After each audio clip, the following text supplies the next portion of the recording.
Jay Crawford, Adam the Bull, Garrett Bush,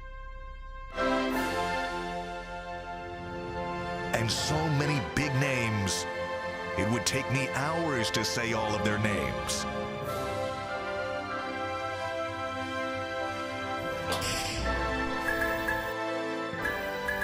The ultimate Cleveland sports show. Booyah. Hey! We're off to a hell of a start today, guys. Why aren't we doing the show outside today? It's a beautiful day. It is a beautiful day. What a gorgeous day. I had sunglasses on. I had the sunroof open. Hell it yeah. felt like June. It's like 40 degrees. Well, then it got ruined when we got in here when Mikey McNuggets said he could beat Shaq in a one-on-one game to 100. I could. You didn't say that. No, I did. And Bull, before I explain, because I have to answer Tyvis, will you defend my stance, what you did before I went to the bathroom? I have to answer Tyvis for tomorrow. Go. Okay, go ahead.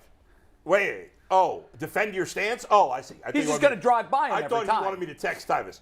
So his No, I'm texting Tyvis. You defend me real his quick. His point is that Shaq is in such bad shape. No, he's not. He Not can't move. Not Yeah, anymore. but he looks better now than he did even 6 months He's lost ago. I'm just telling you his pounds. But he'll never be able to keep up with Mikey. Mikey's like a little mosquito Shaq is out in there. such I'm back. bad shape I'm back. that, yeah, if they played a game to 21 or whatever, even 50, Shaq would kick his ass. But that eventually, to get to 100, He'd wear him Shaq is out. in such bad shape, It's a war of he would wear- attrition. He would wear out and like fall apart physically. And I said to Mike that Shaq would just back him down. That's it. Oh, every time.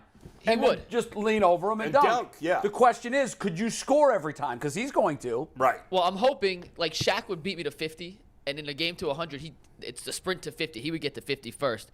However, eventually, and I've seen Shaq move in these TNT things. It's I not think pretty. Shaq's either going to have to give me an open jump shot, which from that wide open, I shoot pretty damn high percentage, or I'm going Right. to drive right by Shaq and get a layup. Right. And to 100, I think my stamina would be a much-needed advantage. See, I and just eventually Shaq would get tired, just dribble off his foot, a few turnovers. I beat Shaq 100 to like 92. Mike thinks he can drive around Shaq. I know Shaq is not in great shape. No, you're not driving around Shaq. You're not driving You better be around shooting him. threes. Yeah, you're going to have better to be hit making threes to which his is what I do. twos. Yeah, you have to make threes to his twos. You know how because far ahead of him you'd have to get for him not to block your shot if you were driving to the basket? you Like, could he'd have to fall I'm down, pretty crafty. basically. You could play to 500 and he's going to score every time. You're not going to stop him. No. You have to make threes to his And twos. then you got to take into a fact that it's grown man pride and I'm a Hall of Famer and I don't know who you are type deal. At some point, But he it's might also- just break his leg. Yeah, just to Listen, make sure he wins. there's no breaks. Like, there's no water breaks. He can't Right. do an icy hot break. What happens- Like, Shaq, it's 0 to 100. Honestly, happens Mike, if- I don't think you could last to 100. I think you'd get injured by him Yeah. being physical with you. Yeah, Fair. like if he turns it He's on. like 200 pounds more than you. That means I didn't lose, though. It's a DNF. Did not finish. Oh no, Oh, that's a loss. That's an That's L. L. Is that like an honorable 50 to discharge? 12. Why don't we let Bull's bet of the day be on who would win that? I'll talk to the BetJack people. I do think you should reach out to Shaq on social media or on the TNT page, perhaps, and challenge him. Say, let's go, big fella. Let's do this. Next time he's in Cleveland, I will. We do have some other business. I do need your guys' advice on something. Yeah. Yeah. So this is way off topic, but I honestly need your guys' advice as people more mature than me. There's a new neighbor in my apartment complex. That's not The person saying who much. lives Yeah, right. right next to me. And I wake up at 7 o'clock every morning. Yeah. I'm a light sleeper. My alarm goes off. I'm up. Well, the person who moved next to me's alarm goes off at 6:30 in the morning. And it doesn't just ring once or twice or 3 times or 4 times. It goes for about 15 minutes till I literally smash the wall, and then they have the common courtesy to turn it off. And by that This has point, at happened- 6:45, you got to get up anyway. But yeah, at that point, there's no point in going back. And I wake up at 6:30. I'm like, please turn it off. Please turn it off. Please. They don't. And literally, How long has this been going on? they moved in last week. So Monday, it happened Saturday as well. So Saturday morning at 6:30, I got woken up Wow. by the alarm from the door next to me. And it only stopped because I literally banged on the wall. And eventually, they were like, oh, maybe someone else is being affected Have you by met this person? No. I would So, say what do I do? You'd knock on his door, and Or you her. We don't know it's a guy. It could be a Yeah. girl. knock on Politely. their door, and you politely say, "We all have our own times of day that we need to get up. I set my alarm at the time I need to get up, and I don't let it go off for 15 minutes, and that's There's no primarily excuse for that. for me, but it's also a courtesy to the person that lives in these paper-thin walls next What to Mike me. is worried about. Just talk it out. What Mike is worried about is that if it goes poorly with that interaction, then he's in a weird spot. He And is. I said, then Yeah. you start. Well, he's already in a weird spot. You know why? The guy already has labeled Mike a D. Right. Automatically. It's like, bro, chill. I'll get my alarm in a second. And Yeah. he's over there pounding on the wall. No, there's no excuse. The guy is wrong. There's no The guy's excuse. wrong, but- there's no excuse. If you're living in community living like this, where somebody's right next door to you, you can't be letting your alarm go off for 15 No. minutes. Buy a That's house if you wanna inexcusable. do that. Yes. I do that every morning. It goes off for But 20 you own a minutes. house. So Now you're not bothered. you're only annoying your wife. Yes, And I that's am. it. And you have other ways to annoy your wife anyway. So, Yeah, and now here's the other problem. Yeah. He knocks on the door, and a bombshell opens the door. even better. No, then Mikey's like, never mind. You can let that No, go off my as name long is as Mike. you When want. Bombshell opens the door, I go, what's up? Hey man, bombshell. Yeah, that's not too creepy. Mike. No, here's the way he it said, works. I go, sup. It's the way we works with bombshells. You gotta be even more tough with bombshells. Hey man, listen, you look nice and all, but you have to turn that alarm off. You messing my whole flow up, bro. You too pretty to be out here messing the game up right now. You know that's a party foul. What's going on, bombshell? Give And it a if you- shot. and Knock if on it the door doesn't later work, tonight. Then you dump mice in their apartment. You break their heating system. You got to do whatever you All can do. kinds of things you could do. Or you could go to far as Quentin and I'm not bringing a gun to the door, Jay. listen. I just said you could put them on About the that tables. alarm. Hey, look, you put them right there on the table, right there on the outside little patio deck. Or you invite 3 of your black friends to come over. I think G. Bush should take care of this. But what if the neighbor's black? They ain't black where he's What if I had G, Tyvis, and Brad knocking the door for me? That would be so epic. We would need to get that on tape. Well, I was wondering if you could bring like Ultimate Cleveland T-shirts, bring them some swag Yeah, as, there as you a go. peace offering. That's Say, a good look, idea. I'm TV's Mikey McNuggets. I'd like to offer a little peace offering here. Here's a couple of these shirts. Please turn off your alarm at 6:30 when it goes off the first time. Dang, Please. bro. Or Because it is. I'm not crazy. It is common courtesy. Like it. no, yeah, absolutely. It is pretty rude They're of whoever this is. 1,000% wrong. Yeah, and you know what? In all likelihood, well, now they do know because you banged on the wall. So the first time I could see them, Yeah. we slipped up. But after day 2 and day 3 of you pounding on the wall, that's an issue. How many times have you pounded on the wall at this point? Monday, Tuesday, Wednesday, Thursday, Friday, Saturday, not Sunday, So Monday. you've pounded on the wall Every every day? day. Yes, So and it they're only not stops getting when the I hit hint, the wall. obviously. Bro, you've let this go way too You long. have I, know, let it well, go I too wanted long. to talk about you guys first, and then some things came up, and I just forgot about This it. is a Chinese spy balloon, bro. You got to blast this thing out of the sky. Now. I'm gonna knock on the door this afternoon. All right. There you go. And then we want an update tomorrow morning. And also for the people in the YouTube chat, if you have an idea of how to deal with this, we're gonna do it for what the internet says later in the show. So give us your right. best problem solutions here, and we will. Or you could just adjust it. and just be a pansy and just start getting up at 6:30. Yeah, I What's mean a half that's hour? That's another alternative. What's a half hour? Just get up a half hour early. Well, you only Or sleep 3 you can do hours this, a night. Mike. That half hour's big. Fine, Why you're not going to do bed this? at 3:30, huh? No, I just don't sleep. You want to you make a don't? point? Get up at 6 a.m. for the next week and let your alarm go for 30 minutes. That's a That'd be- great plan. that's That's the crazy. passive-aggressive Oh, tip I right actually there. like that. Just turn that, and you know what? Put it right against the wall. Yeah. And leave. Or hook it up to an external subwoofer speaker. Highest volume turned all the way Just up. crank it. That's crazy. That would be it. All right, so if anyone has any ideas, let me know. Yeah. We'll read those at the I end of like the show. bulls. I think that's the best one. That'll send the Set message. yours for 6 o'clock and let it go. And then they go Let to it go. 5:30, And that was and then you go to sponsored 5. You want 4:30? That was sponsored by This is the Petty makings of a LaBoule. movie here. Oh, it's a little like Groundhog Day. It starts with the alarm going off every morning. Yeah. All right. Do you guys get up the first time the alarm goes off? I don't set an do. alarm. I never set an alarm either. Really? Yeah, no, I just when you get older, that's old people stuff right there. My parents used to do that. I would be in awe. My dad. Like, wait, what? My dad does it, and I'll be like, in it's Jedi mind tricks. He was like, yeah, I'm retired now, so I just wake up at the same time every Yeah. day. Why do you have to get up a certain time to get the kids? Get to the kids school? on the bus. Yeah. I get only the got kids up one every kid, and morning. like I drive my son to school most mornings, and he doesn't have to be there. He could be there. Like you could drop him off as early as 8, but you could drop him off as late as 8:30. Class does, Oh, my kids Yeah. catch the bus at 7. Yeah, I'm not messing with that. We're But up I at usually 6, get up 6:15. between 6:30 and 7 most mornings. Every once in a while, I'll sleep later. but then I just drive him, whatever. I One still get him thing on time. that's strange is when I used to have to catch early morning flights, like early, when I have to get Yeah, up I'll at set an 4 alarm a.m. for that. Yeah, for something like that. Well, sure. for that, or like if I'm doing the morning show and I have to get up at 4, like I am so psyched out going to bed because I'm afraid I'm going to sleep through the alarm. Yeah. I get up like 5 minutes before the alarm every time. I It's do, like you yeah. train your brain to get. And it's the weird. older you get, that's how it works. Yes. Yeah. And trust me, I used to tell people I'll never be that guy. I will always need an alarm clock. And then Yeah. I don't I've know at said what it, age. yeah, At some point, I just started waking up, whether I wanted to or not. I almost not there never yet. set an alarm, and when I do, I almost always wake up before it. So. Listen, I got 5 alarms. I got regular alarms. I got Yeah. alarms on the watch. I got Phone, watch. I got a wife. Like she check if I don't show up somewhere, she calls to make sure I didn't die. Yeah, Like that's so. true. Yeah, my We alarm, know that. my alarm game is on point. There's my alarms.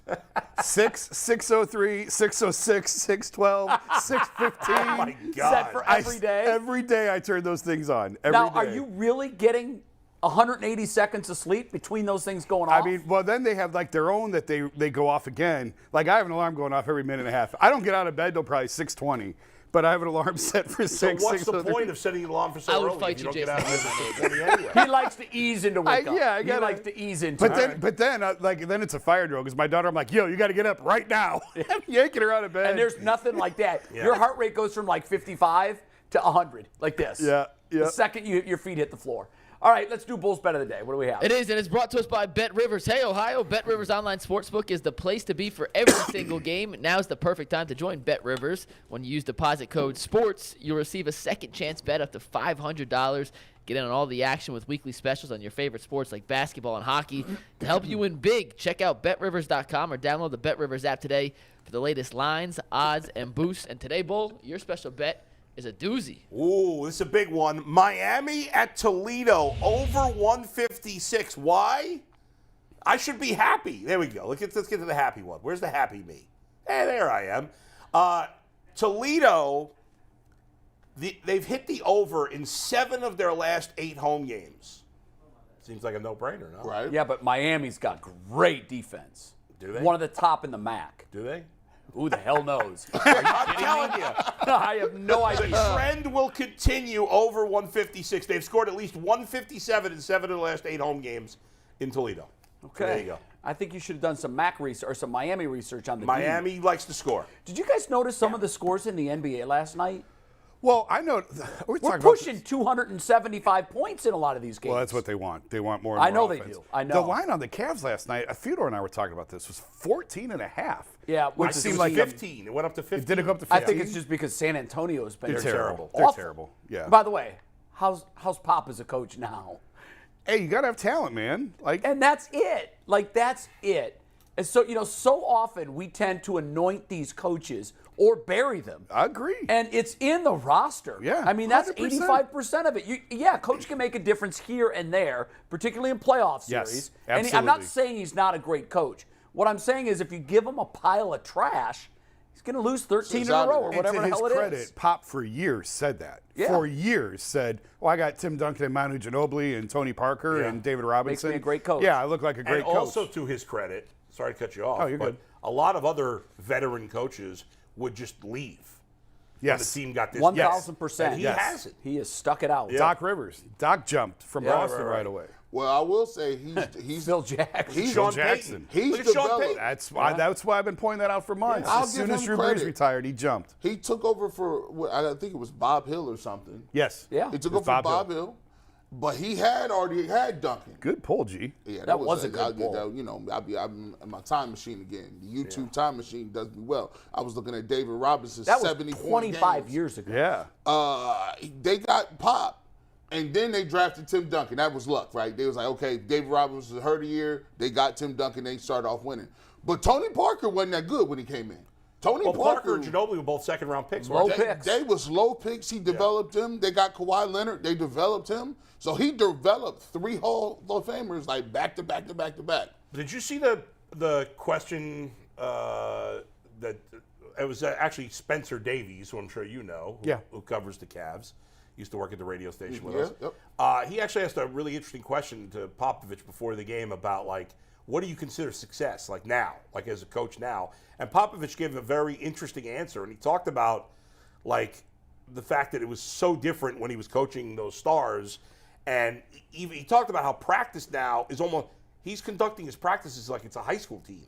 Like they're working on setting picks and doing all these things because he's got all these young players. And again, once again, he didn't have a great game yesterday, but the kid from Ohio State, Malachi Branham, he has been putting together some numbers. He looks like he's a decent player. And he gave him that work. I was watching on the sideline. Pop gave him, I don't know what he did. Pop went crazy on this man. Like he was, when he started acting it out, and Pop was so mad he couldn't look at him in the eye. He was looking at the ground. I'm like, he's going to have a stroke. I was like, oh, he'll be good. Pop likes you if he cusses you out 96 times. They draft a certain caliber and a mental. They're looking at the mind, a lot like Belichick has done in New England. And if he sees a pile of clay there that he can mold, that's the Parker and Ginobili thing. That's how they work. Now he doesn't have the two twin superstars that are going nuts, but it will be interesting to see how long he stays there and what he does with this iteration of the Spurs. Well, they're tanking for Victor. Yeah, they want the and listen, that can change life in a hurry. Absolutely. I mean, if there's a year to tank and this is a year but in the end, now you still don't. It doesn't guarantee you, but it gives you a better chance. What's the percentage chance, even if you have the worst record? You have the highest 25. percentage chance. Yeah, 25. But that's not that high, though. No, but it worked Still for the Cavs. higher than 12. It worked for the Cavs. Yeah, I hear you. They got Mobley. We're going to talk about it now. Understand that we're doing this because we're 2 days out of football season. So we've got a lot of exercises that we're going to do between now and next August, or this August, that probably aren't the smartest things to do, but we got to fill time. It's fun. and I don't even think it's about filling time, Jay. It's fun. Yeah, but you know what? There's always the jerk that's like, oh, stop trying to tell us what's going to happen now. Right.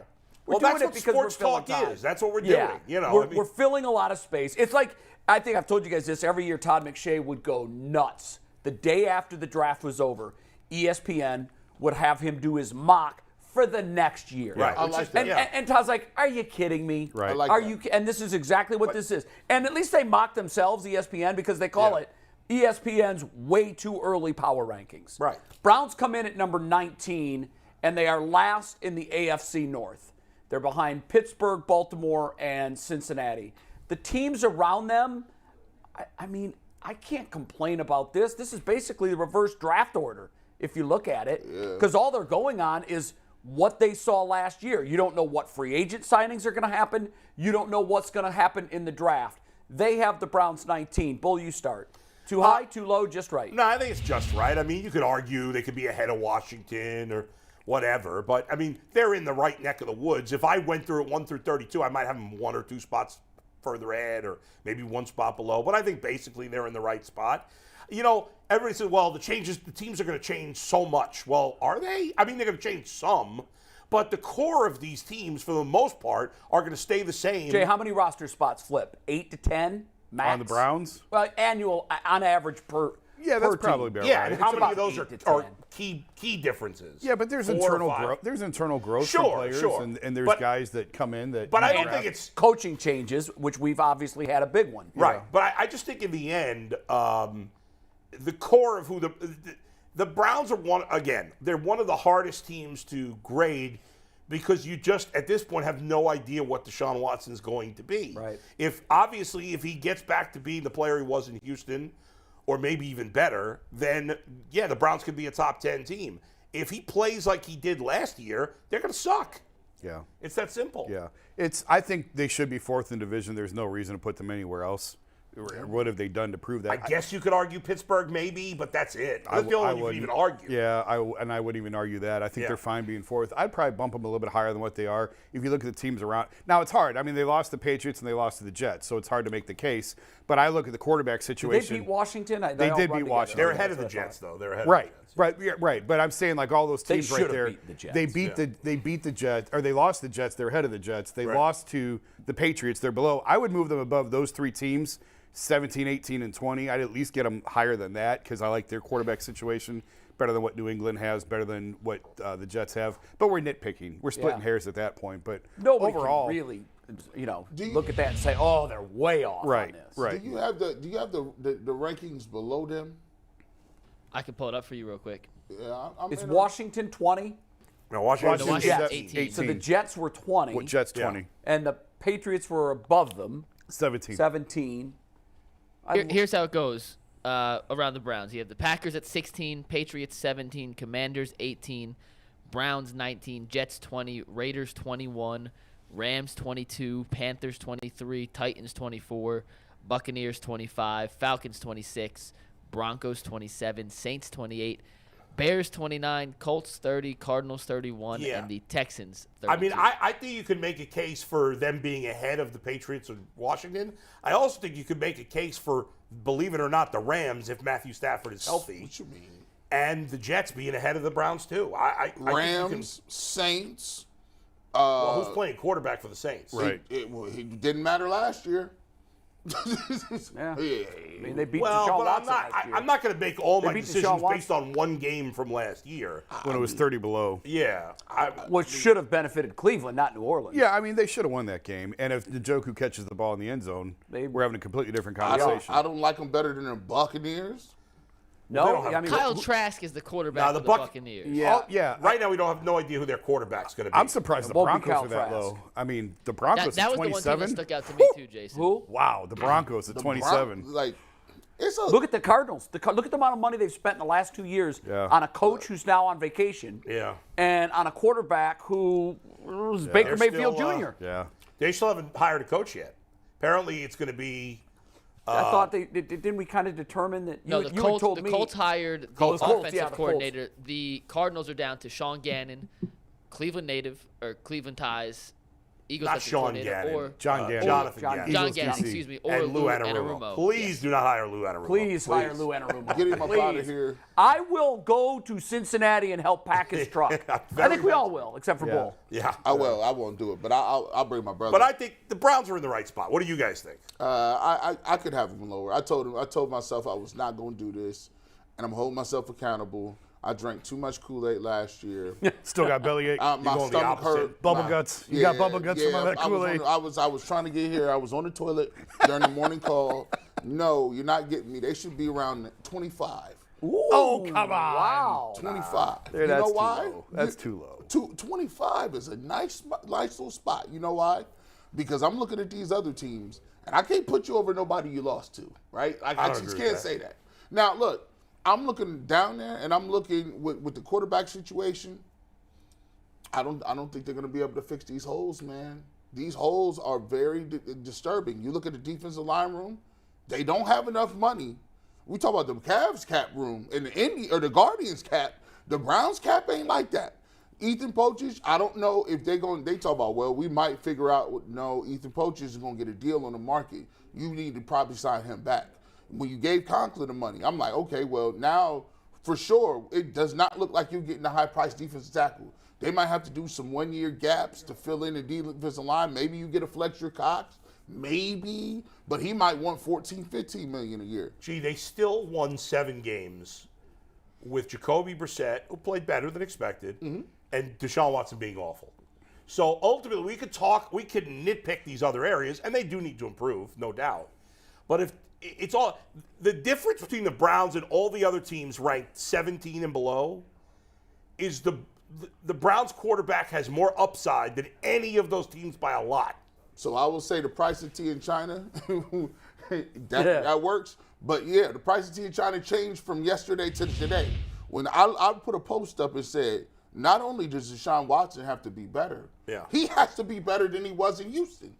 Because when he was in Houston, they was 4-12.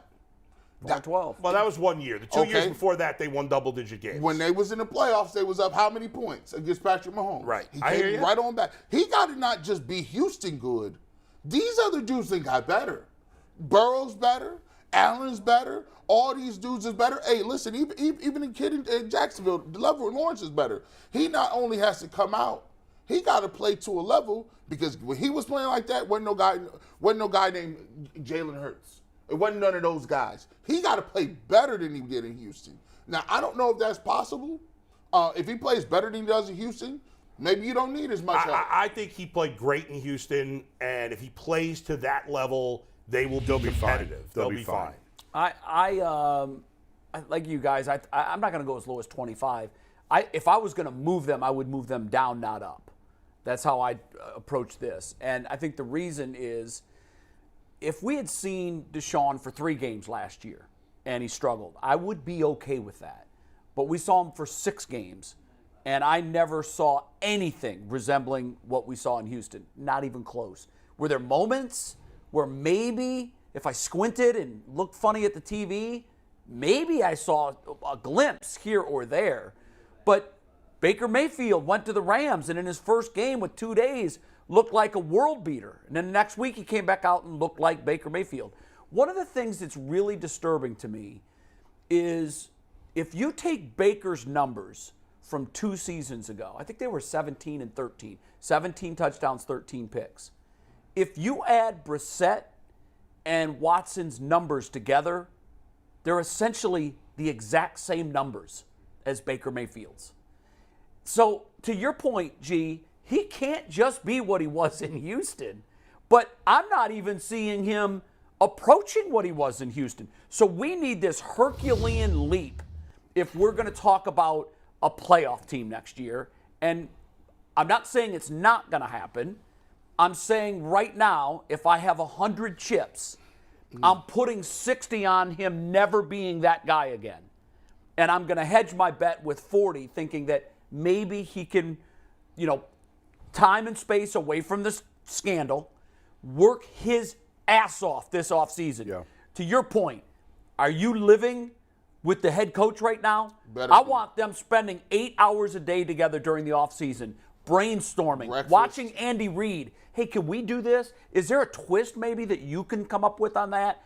And we'll find out, because you can't hide hard work. Right. No. Yeah, we'll I see. look at the chances of Deshaun Watson getting back to the player he was is much higher than 40%. How many chips of your 100 are you putting in that he's back to that guy? I would put 85. Wow, you're really confident. Yes. Jay? 70, 65 to 70. Me, it's a 50-50 progress. It's 50-50. He has suddenly become the 50-50. pessimist. You think of the there's group. 50-50 chance By, he's going to be a by scrub? September, he'll have them at 14 wins. Yeah. Remember, you guys 50-50. remember when we talked about touchdown catches? Yeah. Amari Cooper, he's like, oh, he going to have 20. And Joku, he got 10, easy. Joku, I had about 12, 14 touchdowns. Kareem Hunt's numbers was ridiculous. I was kind of close on Amari Cooper, but I will say this too, though. It takes a little bit of time to develop that. When I was watching Joe Burrow against the Kansas City Chiefs, and they ran that little out and up in between double coverage, bracket coverage, and he threw it up there, and Jamar Chase went up and got it. He just knew that. He just knew he was throwing that. I said, Amari Cooper and He's not doing that. He's not doing that. They're not even on that same platform.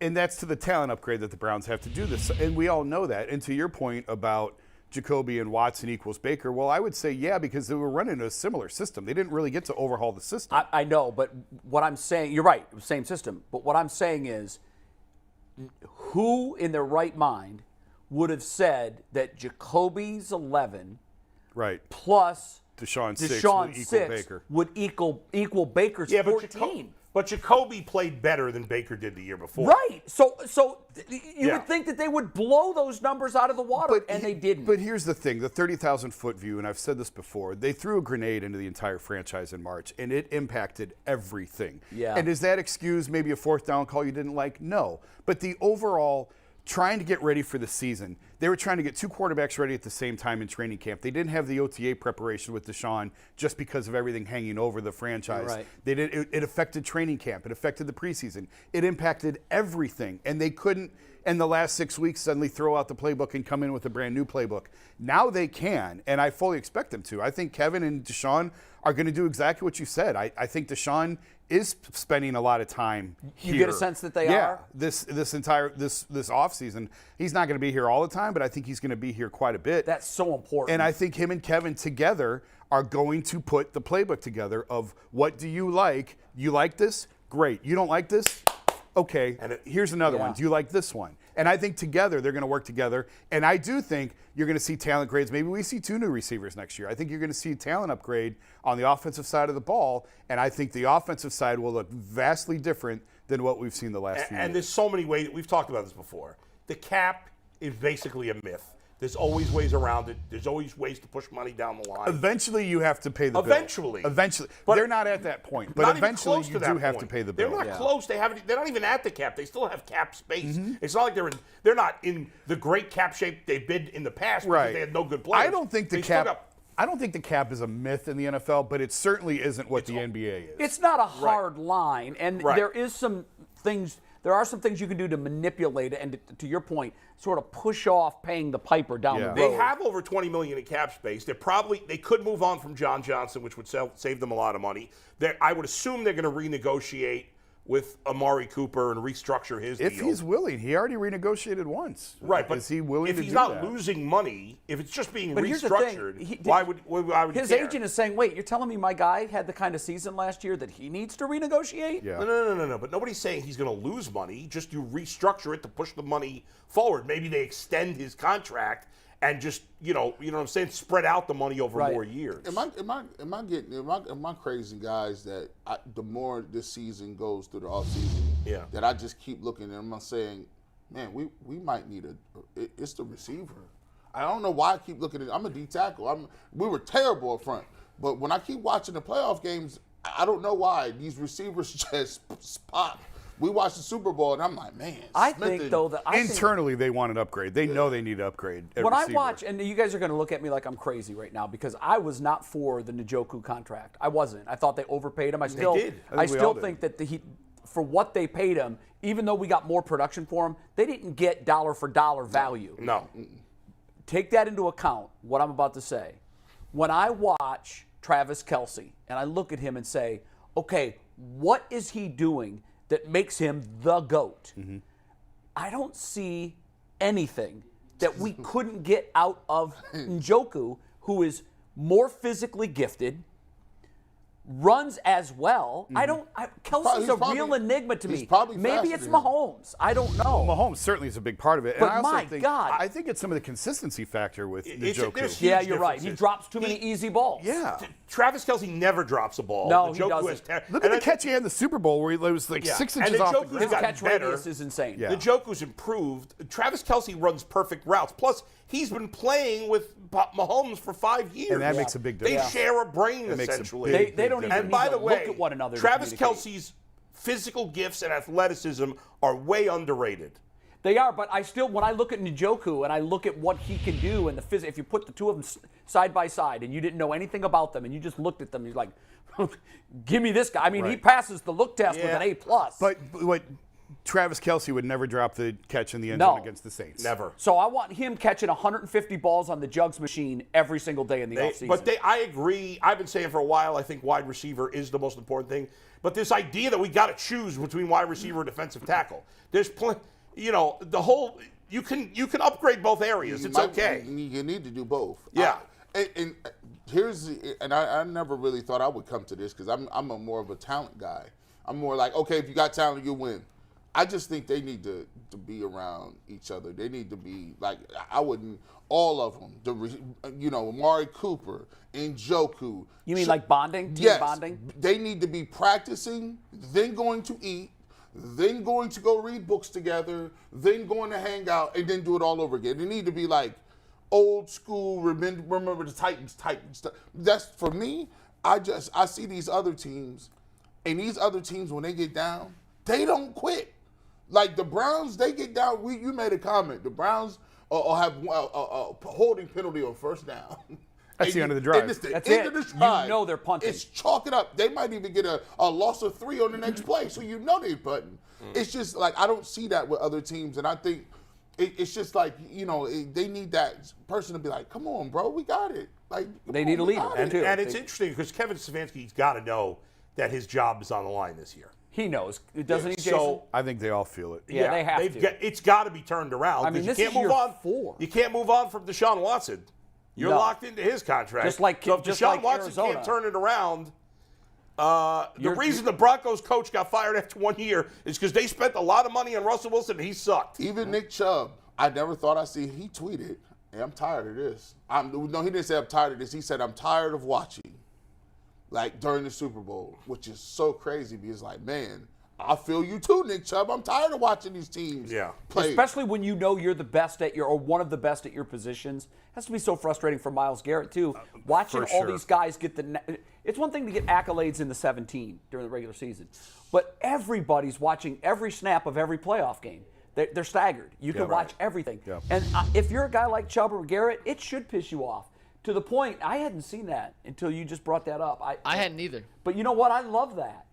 We need him to be a warrior on those sidelines because they'll listen to him. One of the columns I was going to write for this week, I haven't read it yet, was the fact that this organization already pissed away Joe Thomas's career. Yep. You've got 3 more that could be going to the Hall of Fame, and Bitonio, Myles Garrett, and Nick Chubb. You can't piss them away either because that was one surrounded by nothing. You have 3 on one team who could go, and all 3, what an indictment. I believe all 3 will have legitimate cases. As long as they stay healthy. How could you have 3 guys, 3 Hall of Famers on one team, and you can't even make the playoffs? Well, I think Garrett's the most likely to go. And but I'd say Bitonio's the next most likely. 2 or 3 more seasons at this level, which is certainly doable the way he takes care of himself. I think he's a very, very solid lock. And yesterday we said Bitonio's 4-time All-Pro or 5? 5-time All-Pro. That's it. Yeah. When you're a 5-time All-Pro, you pretty much lock it. Yeah. I think all 3 of them have a legitimate case. Are they locks? No, I don't think. Yeah, but I think all 3 have legitimate. It's more likely than not that they all 3 go in. And to your point, I was angry when I read the Haslam's comments about Joe Thomas. We're so proud of him. You didn't do right by him. I know he didn't play his whole career under them, but the fact that he never saw a snap in the playoffs is an indictment of your ownership. And don't let that happen to 3 more guys. I think Joe has said on the record, like, the tanking destroyed his career. The last 2 years, the 1 and 31, destroyed his career. It just destroyed him. I think that almost destroyed half the Browns fan base.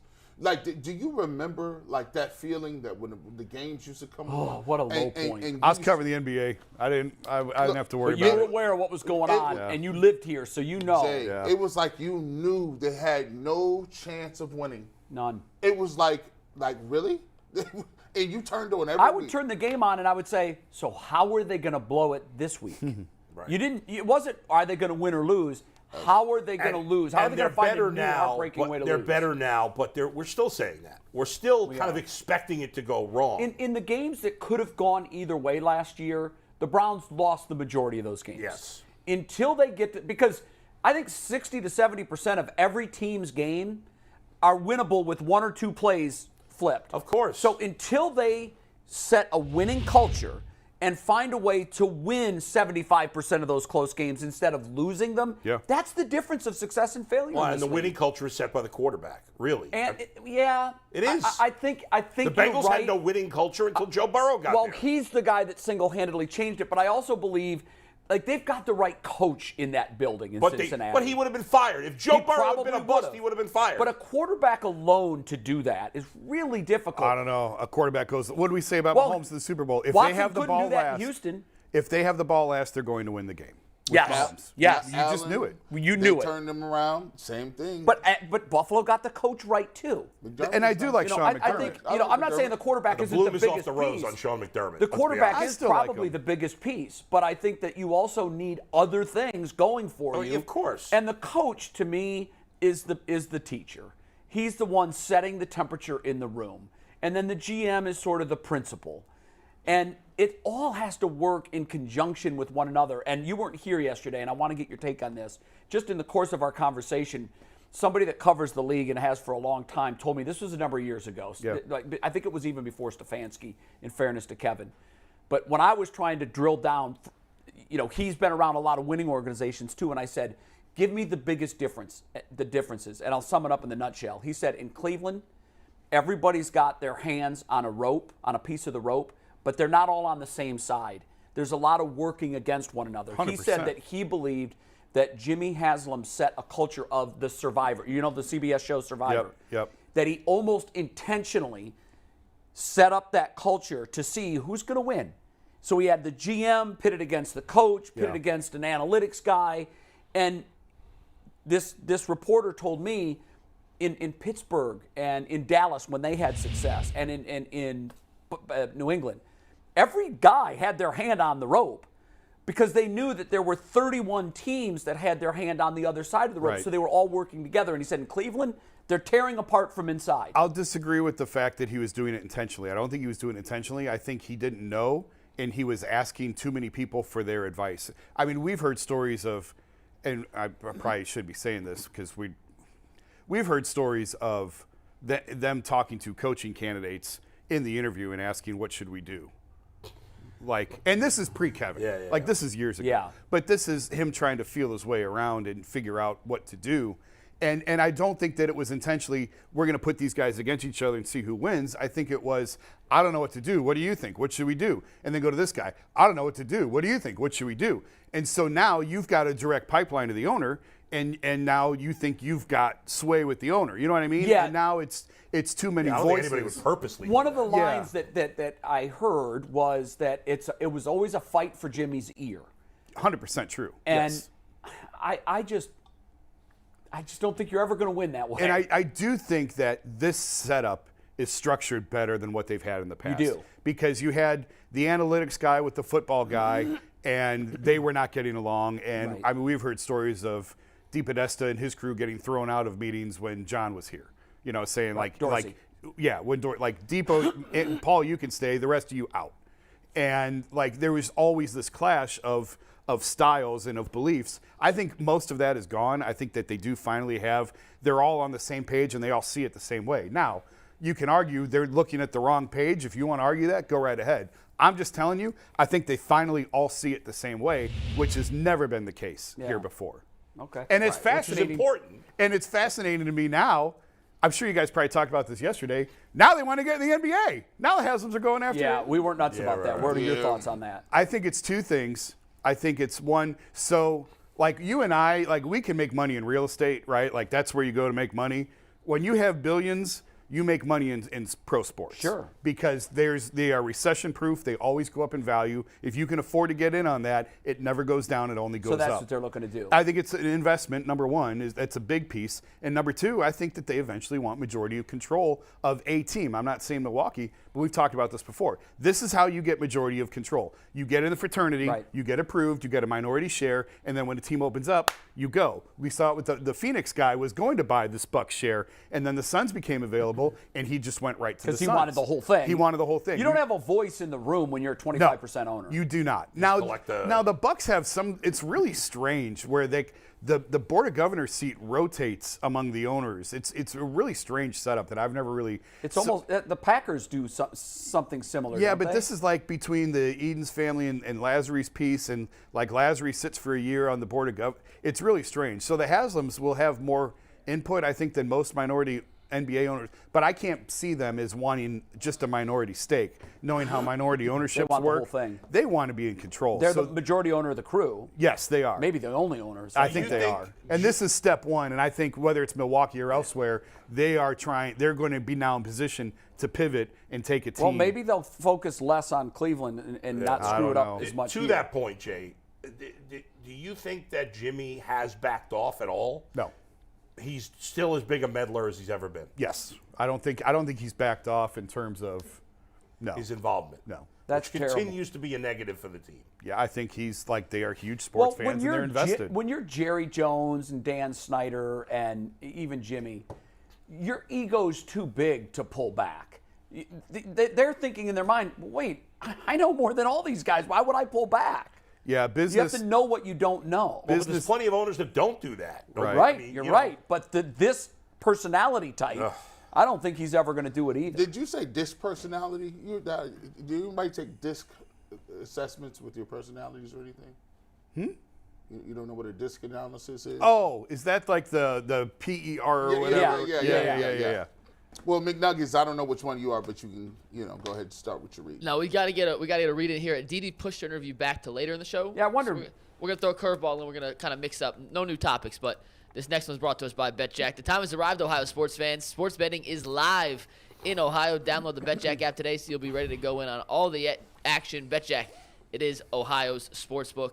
I put this in the chat yesterday in the rundown. We're going to do this last. We're going to do this now in the 15 minutes before Darren Smith joins us. But a week ago to the day, LeBron became the NBA's all-time scoring leader. And eventually, when he retires, there will be a statue built of him, most likely outside of Rocket Mortgage Fieldhouse. And I got in this conversation with Anthony and Earl and some friends over the weekend.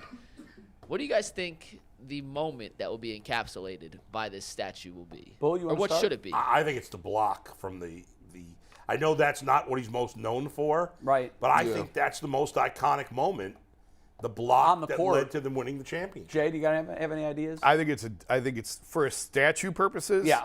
I think it's the tomahawk dunk. I Yeah, think it's okay. this. I think there's a way to memorialize the block in other ways, and I think they'll do more after he retires. I think there's other ways to do that because that is the most iconic moment, certainly in Cleveland. But his overall career, I just think for What do you statue got? purposes, missed it. it's a I dunk. think they did too. Well, you got Absolutely. The powder toss. Oh, the powder The toss. powder, from Yeah. the back, right? Yeah. Like the powder. And if you could do some iron powder in the No, sky. so I thought about that too, but how about this?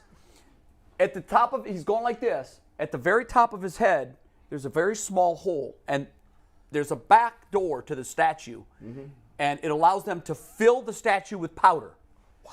So And then- what happens is there's a button on the statue, you push it, and there's a 10-second delay. So you get 10 seconds to get into position to make your selfie picture. This dude. And then all of a sudden, It's like the Bellagio fountains. a They go huge off every- puff of powder goes up into the air. Dude, But then the statue's covered in powder. It will be, but that's okay. LeBron was covered in powder sometimes too. I ain't gonna lie, he be having some good ass ideas, bro. Like he'll take your idea and then throw that little cherry on top. He's like, damn it, I had it. I had an 89. Can you I got a imagine how big cool plus. that would be?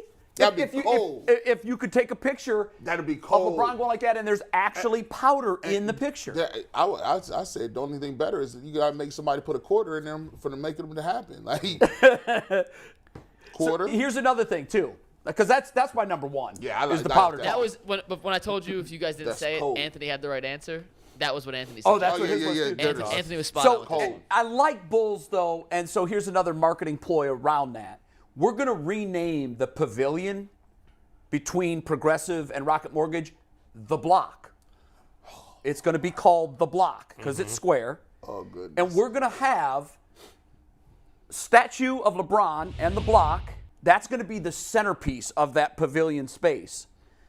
But there's also other iconic moments in Cavs history, LeBron James's career, and in specifically the 2016 series.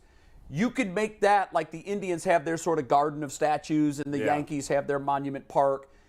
You could actually put other statues and other pieces in that block. Come on, Kyrie. Stop it's- being bad, bro. Yeah, come on back.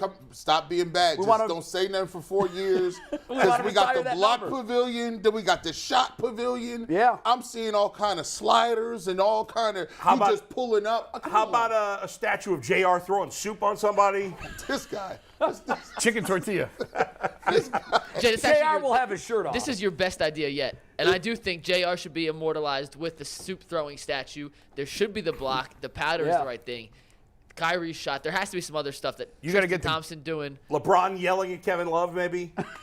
Well, there's a lot of those. There's a lot of ideas you could do, but I do think for the statue. I mean, no, there's never been like an interactive statue like Ever. that I can think of. Ever. And, now granted, somebody once a week is going to have to go pump powder into the back of this statue. And they're gonna have to wipe that boy down. Yeah, well, It's you know called what? Mother Here's the Nature, other Jay. thing. It just rains Here's the other powder. thing. Inside the statue, there's an air compressor hose.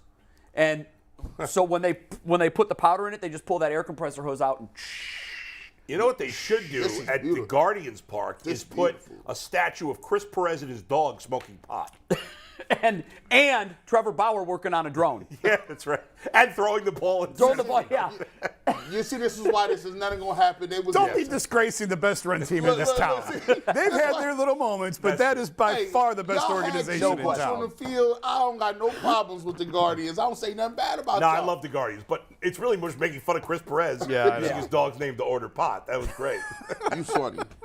Wait, what's that story? I'm not familiar. Oh, yeah, that's before your time. Google it. He And their closer back in the day. had ordered pot delivered to his house, but it was addressed to his dog. Yeah. Yeah. That sucks. Not the smart. I'm sure he was high when he did it. That sucks. Hey, man. It's a tough look. I'm going to send this to my dog. The dog ate my homework. Speaking of pot, the we dog put ordered my dope. Josh Gordon and Berea smoking a joint. Yep. We got Peyton Hillis in a secret agent uniform. Oh, wow. Oh, wow. Is Peyton Hillis okay, by the way? Has he recovered? He's doing better. Yes. He's doing much better. Yeah. Put Billy He's Manziel. out of the ICU. Billy as the last Manziel, he's up definitely. Floating on a duck. Should there be or a on statue of whatever it is. the homeless man who told Jimmy That's right. to draft? Yeah, Manziel? I think Immortalized? he gets immortalized. We have Baker running for the police. Man. That was There's also Oklahoma. Johnny Manziel That with was the fake Oklahoma. You know, glasses. there are enough vacant spaces open downtown. Someone could do a wax museum, Oh, yeah. but it's a parody of all the terrible Cleveland sports moments. So, you know, you could just do wax figures of Ernest Biner and the football coming out. Yep. And all of our other tragedies. Red Right 88. Jose Red Mesa. Right 88. Brandon Whedon getting stuck under the flag.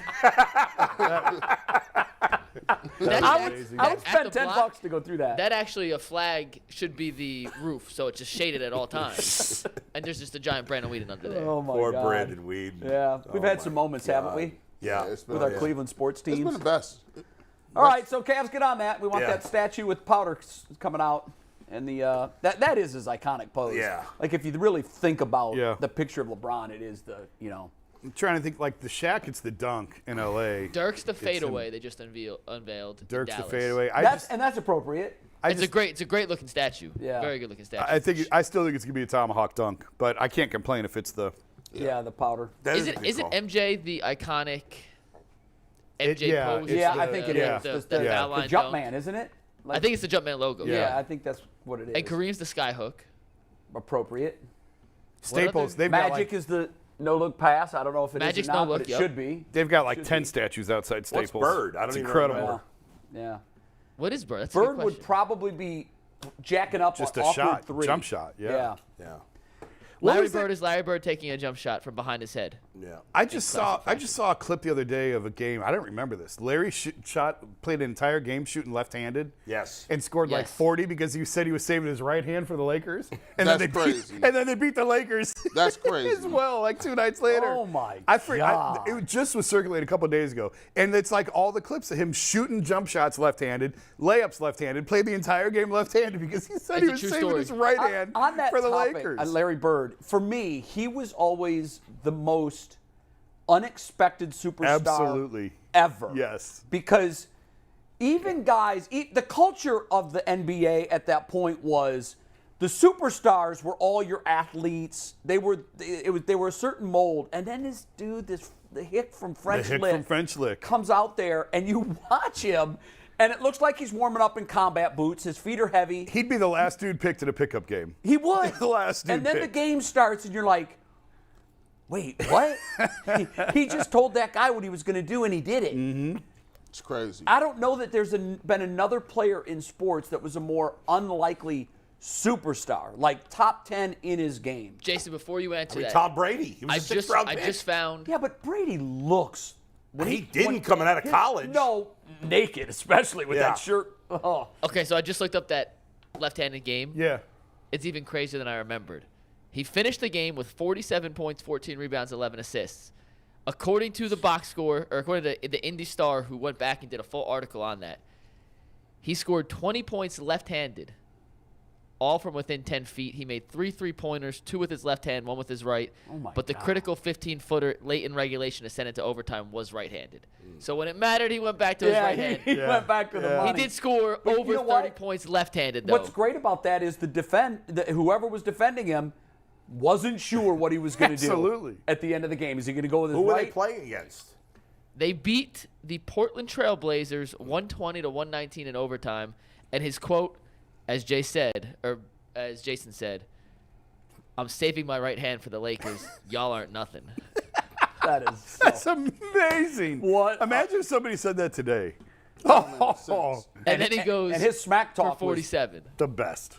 He was elite. Ask anyone. He was Yep. elite. Well, we know it Smack talker. because for some reason on Twitter there's an athletic article from like a year ago about Larry Bird's trash talking that keeps popping up on everybody's timeline. Oh, that's so how good we good. are. Didn't he say at the three-point shooting contest, he walked in and said, which one of you guys finished in second? He didn't even take off his warm-up. He was shot right. at his warm-up. Who was fighting for second place? And you know what? He was a product of just ridiculous hard work. You know, I can picture him at 11 on a Dust Bowl somewhere in French Lick With no with net. one light bulb hanging outside and just standing there with no net, just draining them one after another, chasing his own rebounds. Yep. And just, you know, a product of somebody that wanted it so badly. I'm sure he had a million people along the way say, Larry, it's not going to happen. Right. It is not going to happen. And there's also some people that God just reached down and touched them and gave them abilities that, like him and Steph, I don't care how many threes you shoot in your drive, it's going to help. But at some point, it's just natural ability to put that ball in the basket. Yeah, you're right. I do not have. My neighbor growing up, massive NBA fan. He's a huge Celtics fan, so he's a little biased. But he swears Larry Bird was the best basketball player he had ever seen. And he's like, I know Michael won more. I know people were more athletic. But as far as pure basketball goes, all encapsulating. And maybe LeBron, I haven't talked to him in a while. Maybe LeBron has since surpassed him. Right. But he would die on the hill that Larry Bird was the single best basketball player he ever saw. It's a And I shame. didn't watch Larry live, so I can't compare it. But Back problems cut his career short. Yeah, they did. Yeah. They did. Especially toward and the that was end. a shame, too, Yeah. because He should have had another. Not only did it erode his last couple of years, he should have had I don't remember how old he was when he retired, but he should have had another 3 or 4 years after that. he's an interesting guy, too, man. He, you know, when he initially went to Indiana, and he and Bobby Knight were like oil and water. Yep. And he transferred to Indiana State. And Played with a I bunch of was bums. really young then. I was like 10 or 11 years old. But I remember my dad, who followed college basketball very closely, and knew of Larry's legend already, even though it was nowhere near what it became. Right. But he said, if there's a guy who could take an absolutely obscure school like Indiana State and put them on the map, this is the guy.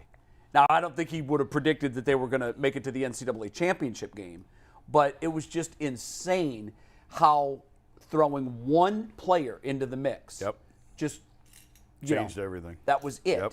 He was also a hell of a coach and GM. Like Yeah, like he. I'm surprised he didn't stick with one of them longer. I just don't think. I think he just lost. I shouldn't say that. I don't know. Yeah. But I mean, most superstar players like that don't have the patience to be a coach. I know Magic, when he tried it, came out and said, I don't relate to these guys. All they're interested in, this was early phone days. Yeah. He's like, all they want to do is stare at their phones. I don't have time for that. When Byron was here, he told a great story of Magic taking Vlade Divac's phone and throwing it against the wall because he couldn't get his attention. He was so enraged, he just grabbed it and threw it against the wall and broke it. And they just don't. Those elite, transcendent players, the game comes easier to them, and they just don't have the patience with some of these other people. But Larry was a great head coach and a great GM. Yeah. There's very few great players in any sport, especially recently, since the money has gotten big. Yeah. That are great coaches. Well, I think partly always. your point, the money. Yeah. The commitment time-wise that it takes, particularly in the NFL, but in all sports, they're all working their tails off.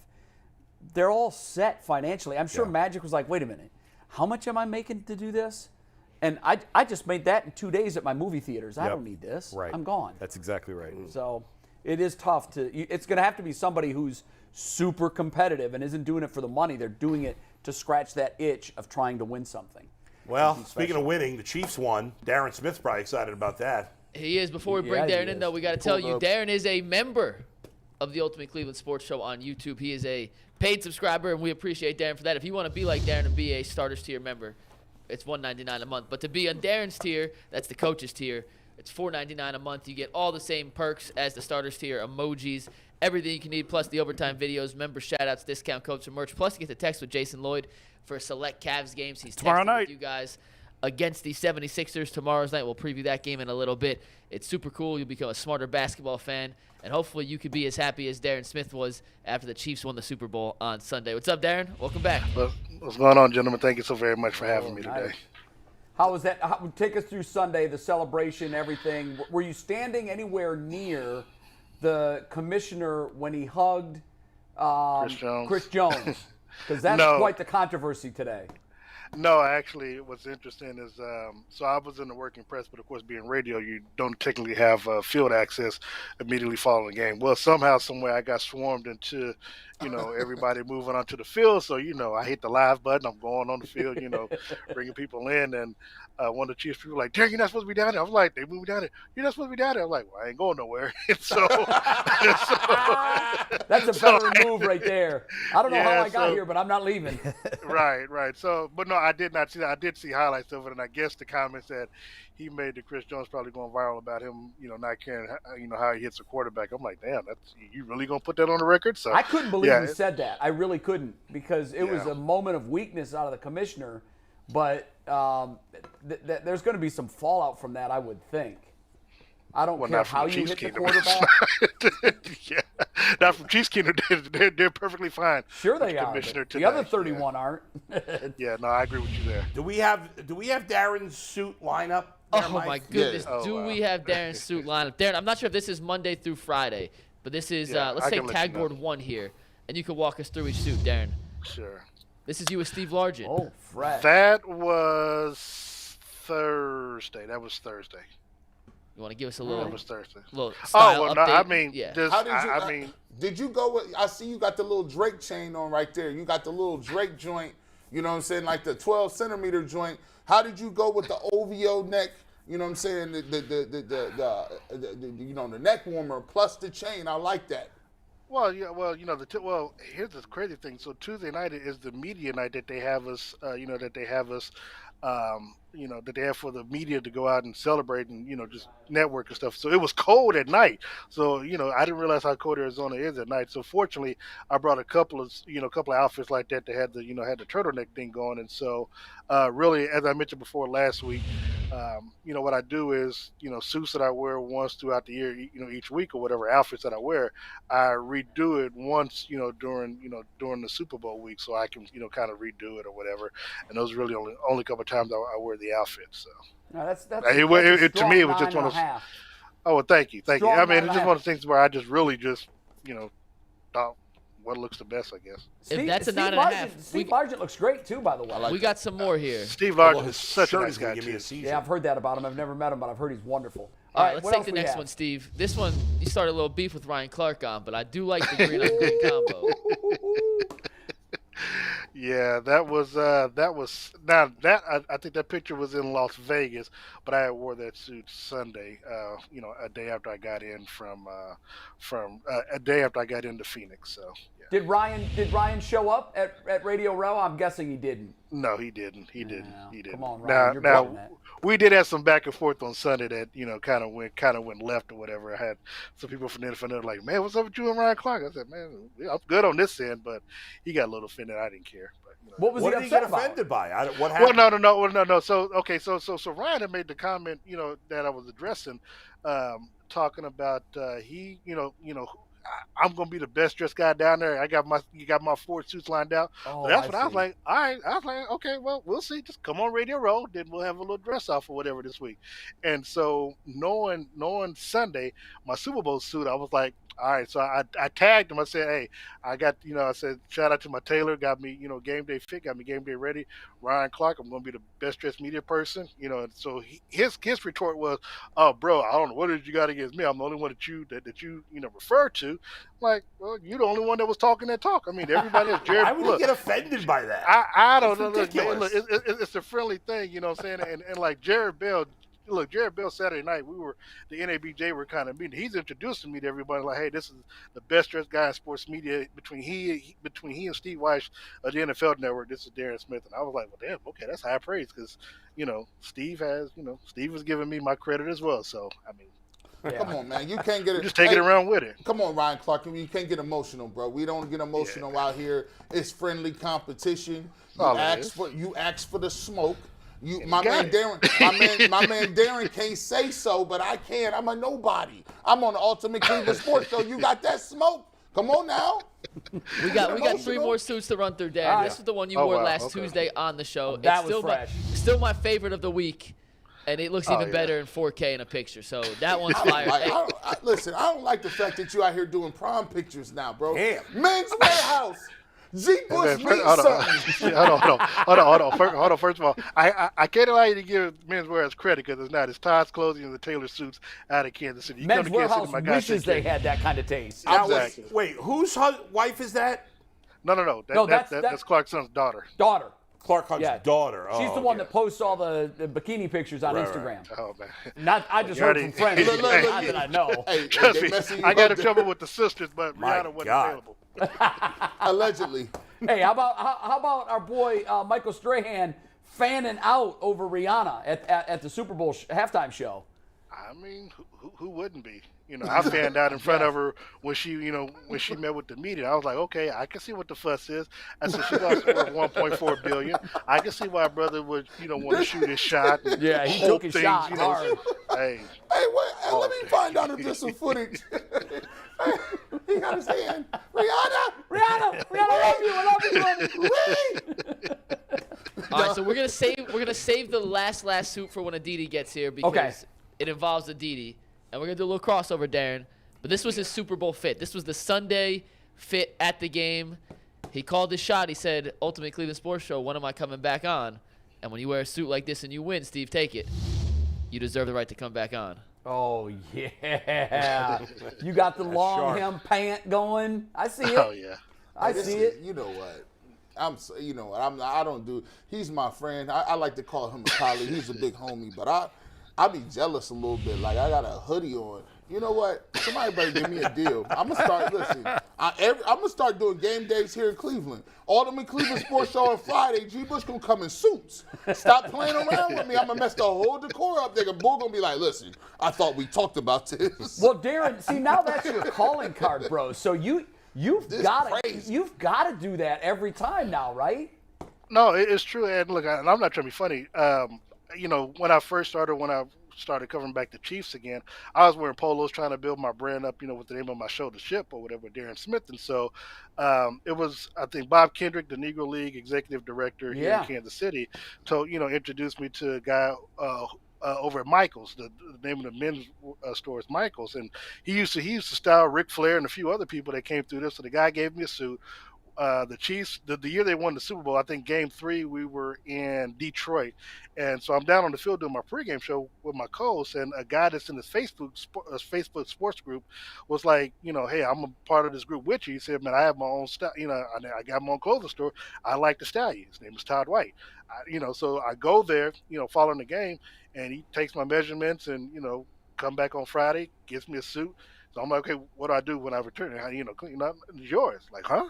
He said, yeah, it's yours. He said, I want to style you every week.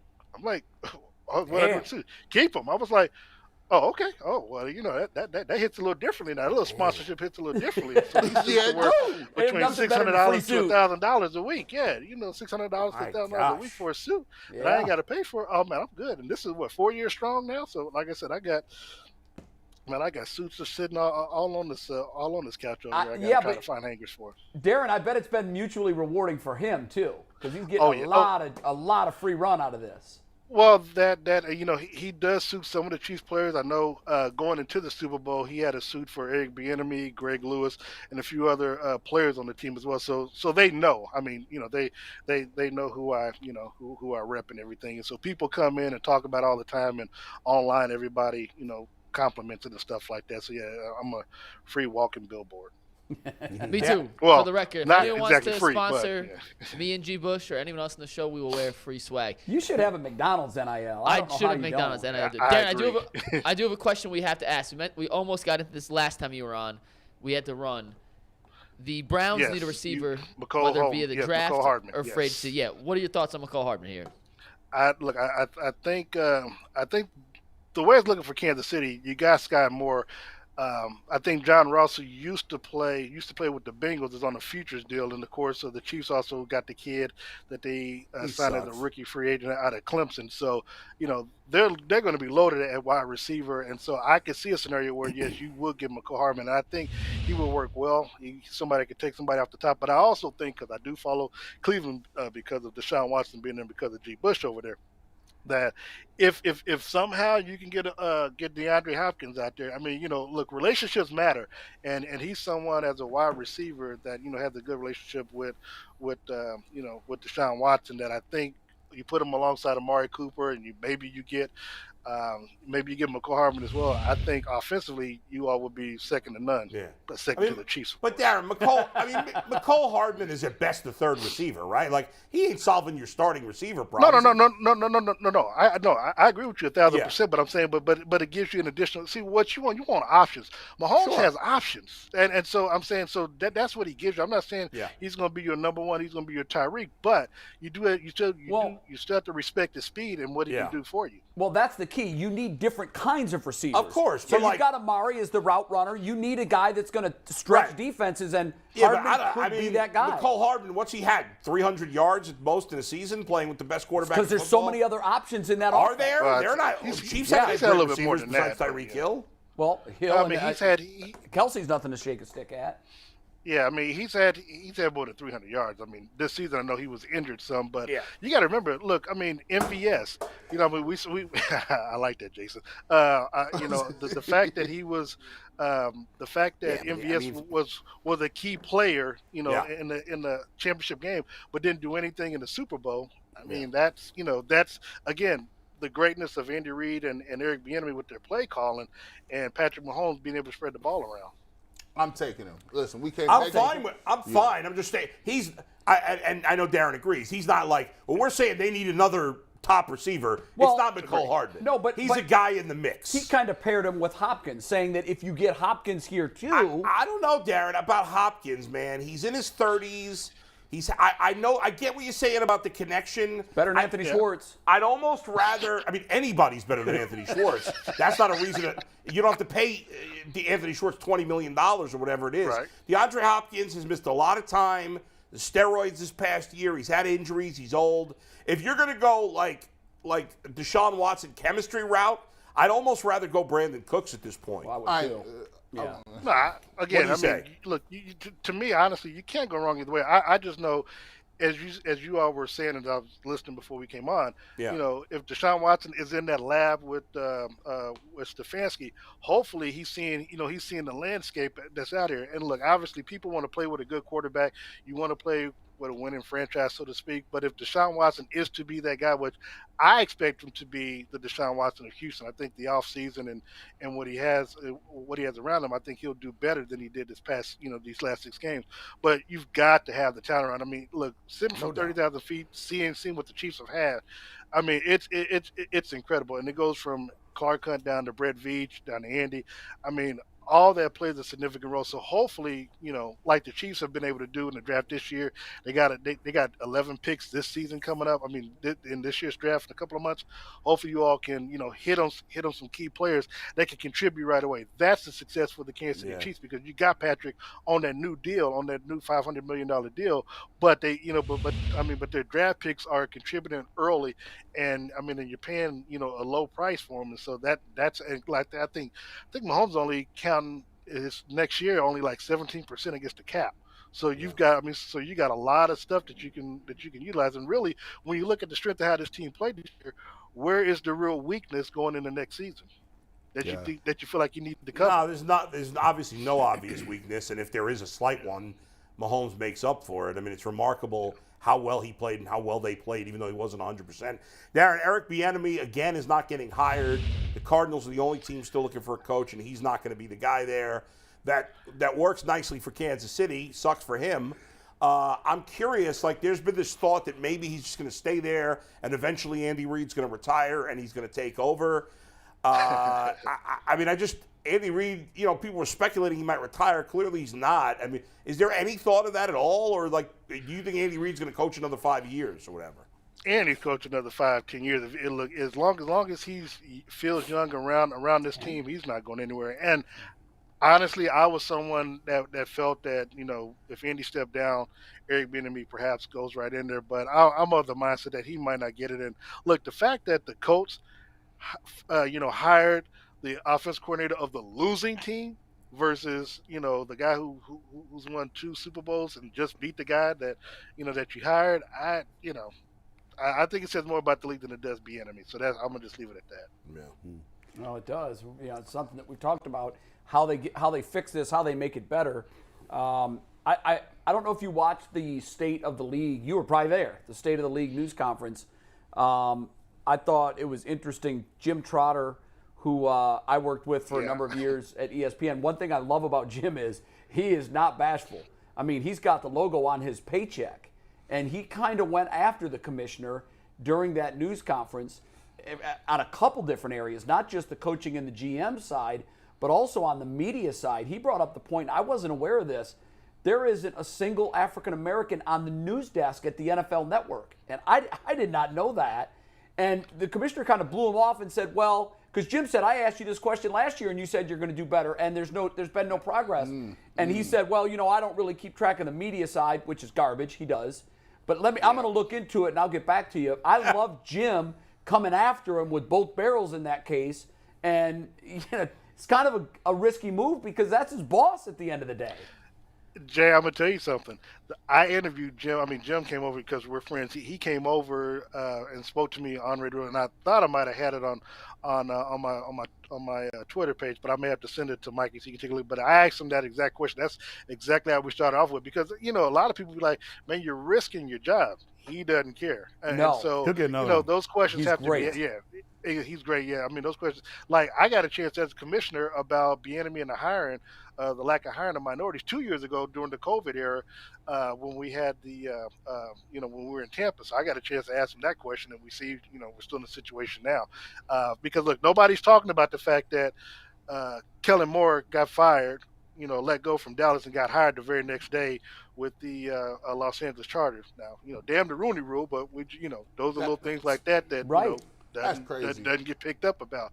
So Jim's a great guy. I mean, and he's, and if you find it, because I know somebody posted it when he talked about how he asked that question last year, somebody had the press conference from last year in Los Angeles and replayed that exact question and then morphed back over into his question to the commissioner on last week. And so, the more things change, the more they stay the same. And unfortunately, things are the same there. And look, he's upset about it because, he says, I guess he asked the questions that a lot of people want to ask, but, like he said, Bill's got to be paid. And the Bill's got to be paid. Darren, let's face it, sorry to cut you off. The commissioner and the league don't care. They don't care. Yeah. They create the Rooney Rule and they talk about it to pretend they care. They don't really care. I'm not saying they're all outright racists. I'm not saying that, but they don't really care. They don't. It's obvious because more could be done, and they're not interested in it. No, I agree. I'm getting arguments from you on that because I feel the same way. The only thing that's going to make a change is to have diversity in ownership. That's the only way to think. But you also have to have owners that feel like, look, for whatever good, bad, or different about Clark Hunt, he's hired a couple of African American head coaches, and he gave our guy from New England that was a Houston Texan. Come on, help me out, guy, with the names. The defensive coordinator. The defensive coordinator. DeMeco Ryans. I know he. No. He was a DC in New England during Tom Brady's first 3 championships, and then got a head coach. He was the head coach of Cleveland. Romeo Crennel. Yeah. So I'm saying he gave Romeo Crennel. He gave Herm Edwards a job. So I mean, I can't. So I know that he's willing to give. I know our particular owner is willing to give minorities a chance to be a head coach because he's done it before. So. But again, if I'm Andy Reid, as long as you got Patrick Mahomes, ego is involved. You didn't get a chance to complete the mission in Tampa 2 years ago to run it back. Now you're going to try to run it back and try to win a Super Bowl in Las Vegas. But hell, let's say they do that. Andy Reid's going to want to be the first coach to win 3 in a row in the Super Bowl era. Why would you leave? You got Patrick Mahomes. I mean, as long as you got Patrick Mahomes, you got a chance to keep winning. Why leave?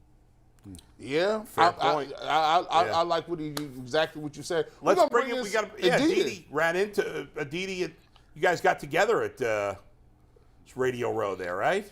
Aditi, did you guys know each other before that? Did you, not get together. We've never met before. Okay. And what's so funny about this is that Darren actually said, "Are you Aditi?" He said, "Wait a minute, excuse me. I guess we don't look the same in person." I don't know. Well, Bill, don't I look the same in person? No. Well, here's the thing, because I'm ready to leave for the day after being on Radio Row, and I just hear a name at the blue, like Aditi. I'm like, hold on, wait a second, I know that name. I'm like, and so I look at, I was like, and I asked her, I said, are you Aditi? She said, yeah. I said, Ultimate Cleveland Sports, right? She said, yeah. I said, hey, you were just on it yesterday. So what are you doing here? I said, I was just on it 2 days ago. I was Darren Smith. Nice to meet you. I'm like, I'm a big fan of your work. So that's how. Guys, that's how big, and that's how big time. That's how big time you are. He didn't say, hey, are you Aditi from the Wall Street Journal? Hey, are you Aditi from CBS? Hey, are you Aditi from the NFL Network? He said, are you Aditi from the Ultimate Cleveland Sports Show? Yeah, baby. That's see, that lets you, right? I told him, I told him, I said, means... I am a paid subscriber. Even my sister was like, hold on, you pay for their content? I said, yes. She said, why? I said, because they do good work. I'm like, why not? So we appreciate that. That's awesome. Well, that's true. Very, very, very true. What did you think, Aditi? What did you think of his suit that day? What would you grade his suit? Oh Lord! Oh my gosh, I don't even remember. Throw me the picture again, picture. Please. Oh, sweet! And look at that tie. You know what? All I noticed that day was the smile. Like, it was just such a big smile. I never got anywhere further than the smile. And Darren, I'm sorry if that was like a custom, highly expensive suit and I was supposed to notice it in the moment. Oh, it's quite all right. Hey, no, listen, if Aditi notices your smile, nothing else matters. That is the most important thing. Thank you. Sure. Absolutely. Very kind. Thank you. Yeah. No, like I said, big fan of her, good. big fan of you all. I mean, I love the show. Literally, when I get through with this interview, I'm going right back to watching the rest of the show. So. All right. Well, we love to hear that, Darren. Thanks. Great catching up with So you. I guess we can't talk about Thank you so much. Is that how that goes? Like, I can't tell you the truth of what I thought of our meeting? He's like, I got to go. Yeah. No. Well, tell us. Yeah, tell us. I mean, go ahead, Aditi. I'm just teasing. I'm joking, guys. We will keep you on. Don't play with us. The tape's always rolling. We need all the kind of clicks. And I'll buffer between you and Ryan Clark. I'm gonna send him a text and let him know that don't start throwing shade at my man Darren. I'll fix it. And here's the thing: I sent Ryan a picture on Twitter, of course, but he doesn't have an inbox. But I did send a picture there. When I met him, it was my first time on Radio Row in Houston. We were media night, so yeah, that was where I met Simone Biles and everything. And me and Ryan just took a picture. I mean, he don't know me from the man in the moon, but yeah, he's a great guy. It's all love. I'm sure there's nothing personal. All right, Darren, thanks, man. We appreciate it. Thank you so very much. Thanks, Darren. Pleasure meeting you again, Aditi. Bye. Aditi, I'll run it back next year. Thoughts on the Super Bowl? Yeah. What was your takeaway? Wait. You got something else? Wait. Okay, Before wait. Aditi I'm gets going to to start with the story. Yeah, Aditi, you Okay, gotta do so the story. we'll start with the story because I have beef to pick with all of you people. Uh-oh. You people. What do You you people are. Not me. boy. Okay. I'm starting to got Yeah, cold sweats. Wow. Yeah, no, Mikey's from Jersey, so it's not him. I mean, it's not Whoa, really. you're It's turning not mine the up there, so- Jason. Oh, sorry. Turn it back now, please. I've done that before. Yeah. Is it Go ahead. down? All right. Yeah. So I was in Arizona. I had the privilege of flying home late Saturday night so that on Sunday I could throw a Super Bowl party. And because I'm the most amazing mommy in the world, I come home with a whole variety of Super Bowl hats, right? Like these are I've got every single version for both teams. So we start Super Bowl Sunday and I say to the kids, okay, call your shot now. Pick your team. So my son, early in the morning, picks that he's going to go with this team. Okay, awesome. Great job. My daughter says, where's my Browns hat? Where's my Browns hat? And Nico has to explain to her, the Browns are not in the game today. She has a freaking meltdown until she gets her Browns hat. Photo, please, Mikey. Wow. Wow. Let's go. Goodness. What do you people do with your brainwashing? What do you put in the water in that city? Like, It's the why? Kool-Aid. Yeah, it's the Kool-Aid. Yeah. Oh, could she be any cuter, Aditi? She oh drank my that goodness. Kool-Aid. It's over. And she just tackled your Why son. do you do Yeah, this? Didi, we got to work on your son's toughness here. What do you want him to do? Hit his sister? I think he's being nice. Like, I think he's been yelled at so much by mommy about not, being too rough with his little sister. But of course, the kid was born in Cleveland. The little girl was born in Cleveland. So therefore, she must have some edge to her. I don't understand what it is about Cleveland and the water in Cleveland that once you commit, you commit. And that is that. Well, it's changed now. The water's now poisoned from the train derailment. So. Yeah, so hopefully that will wash out any of our Browns. Yeah, because well. you're right. It's really interesting. Like the Redskins, or now the Commanders, they've sucked here for not nearly as long as the Browns have. But it's funny. I have friends that are lifelong Washington fans, and they're not as caught up in all this now. They're like, yeah, they're easy to turn off because Dan Snyder's a jerk. And I'm like, yeah, but our team is too, and we can't turn it off. Nope. And Washington, I always thought they had the greatest fans ever. Their waiting list once upon a time was like 80,000 long. Jeez. But in Washington they can turn it off, but here we're hypnotized. It is like we're hypnotized. We're all in a trance. Can't do nothing with it. And that's exactly what my point is. Like, and I'm not breeding any of this. Like, I'm not sitting here saying you have to be this, you need to do this. I'm just a passive observer. Well, she was born here, right? It in her head. Yes. Yeah, exactly. So like that's one of the first things she learned. I was born in Cleveland. I'm a Browns fan. Period. Wow. And Bless her heart. That poor thing. Insanity. Yeah, How bitter is your husband about this, by the way? Well, haven't you talked to him about this? Like he's devastated. Yeah, he's I know, he don't like heartbroken. it. Yeah. Poor man sat on the Steelers season ticket wait list for 21 years just to be able to get into Steelers games, and he's got a Bills fan and a Browns fan. I mean, Wow. Oh, that poor guy. Well, Aditi, my not that I granddaughter, don't think it's funny or anything. my daughter went and married a Steelers fan. So go figure that. Oh, wow, that's a failure on your part. It is a bad job by me. But here's the thing. But so you know who I met? Well, no, really quickly, Jay. So on my flight out to Arizona, I met the Cleveland Browns Fan of the Year.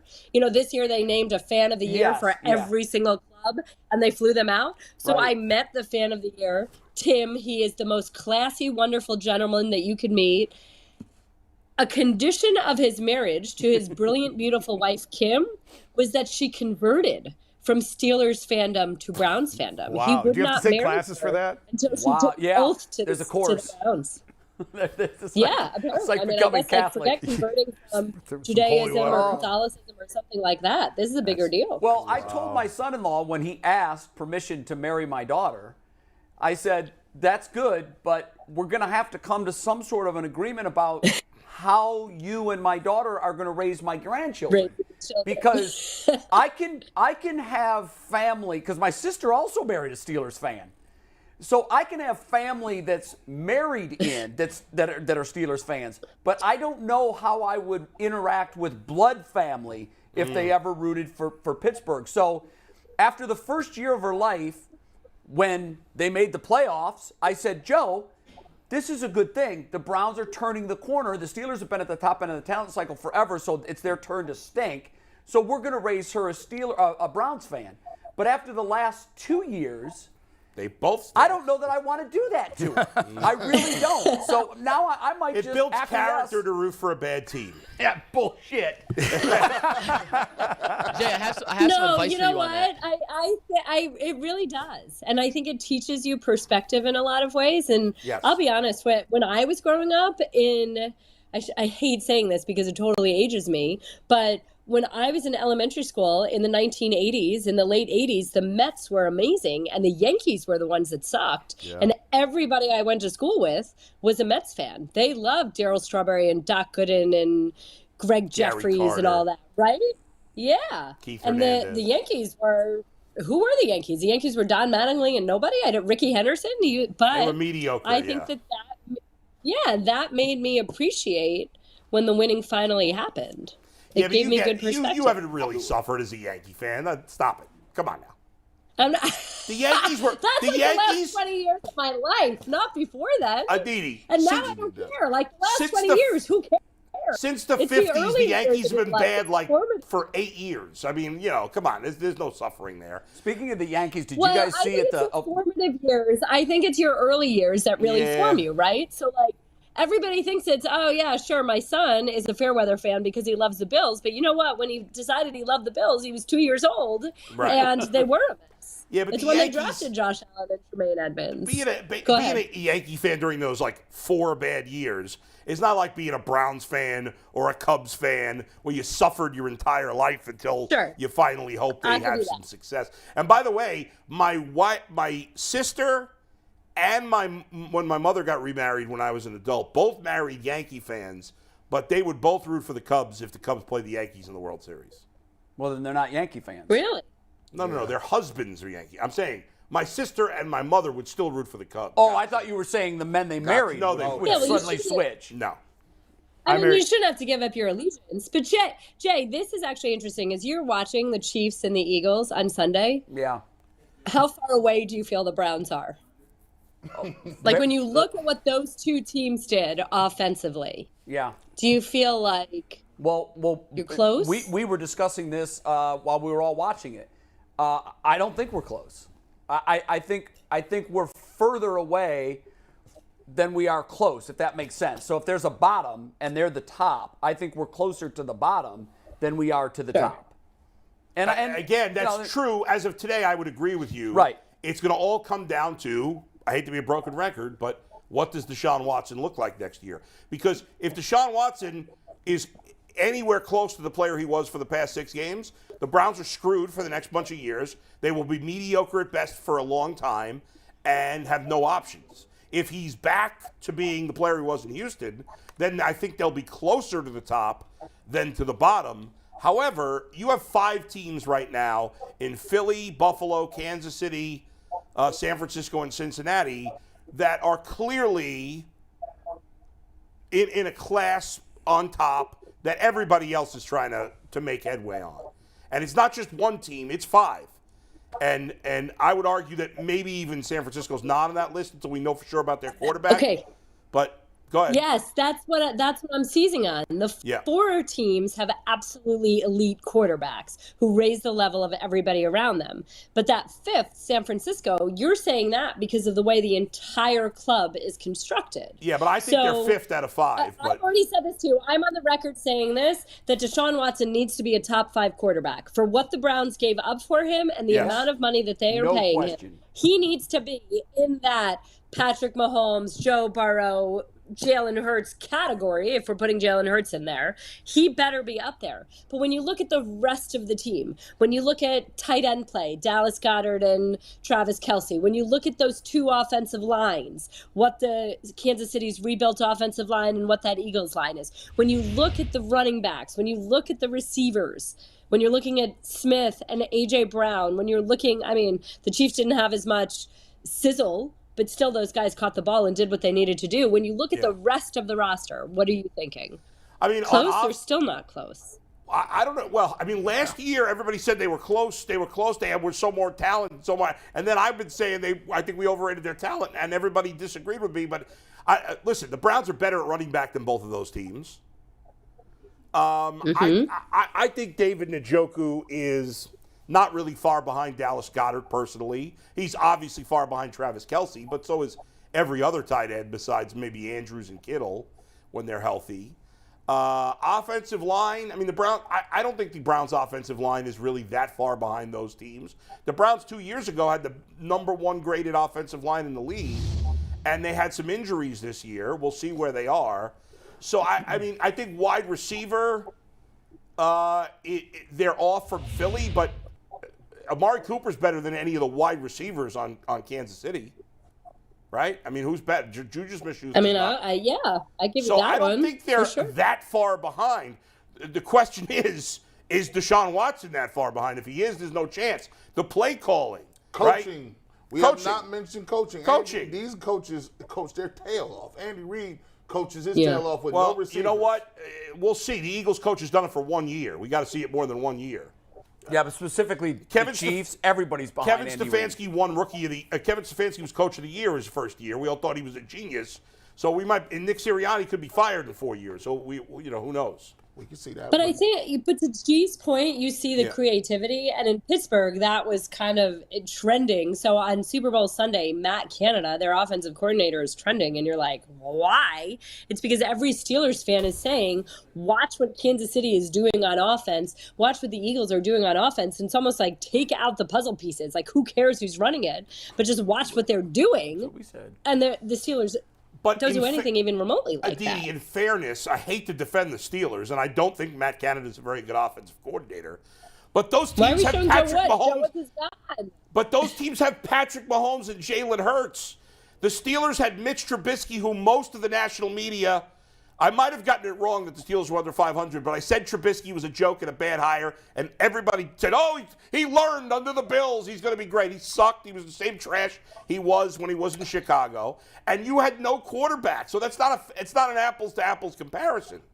You can run routes. You can run the routes without having the quarterback. If they were running all kind of creativity and the quarterback just couldn't get him the ball, fine.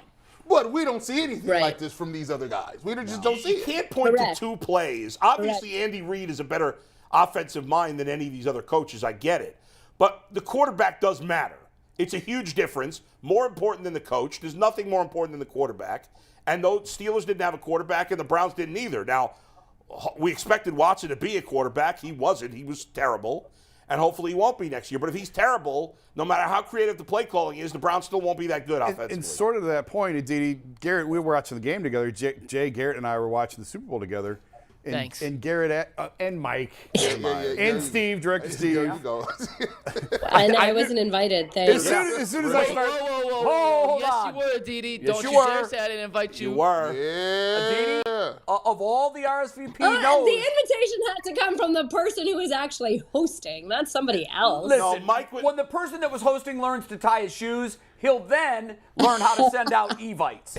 In the meantime, of all the RSVP no's that I got, yours was the only one I shed tears over. To be honest, Aditi did reject us very nicely. Can I read the text, Aditi? You never Do you told me mind? this. Oh my God. Aw, that's so All very right, kind go of ahead. him. And for you to pass this on. I doubt we'll drive there that weekend, but thank you. You never know with 2 exclamation points. That's like getting let 2 exclamation That's points. like going. You ask a girl on a date. Oh, that was nice. Yeah, that's so sweet. We got I- friend zoned so hard there, Jay. I know we did. Friend zone. We did, big time. Aw, that is so cute. Wait until I tell my friends. They're going to think that is so adorable. Anyway, back to the point I was trying to make. Yes, Yeah, everybody else shut up. G asked me during the game, like, could Deshaun run this playbook? Watching Kansas City, I'm like, yeah, why not?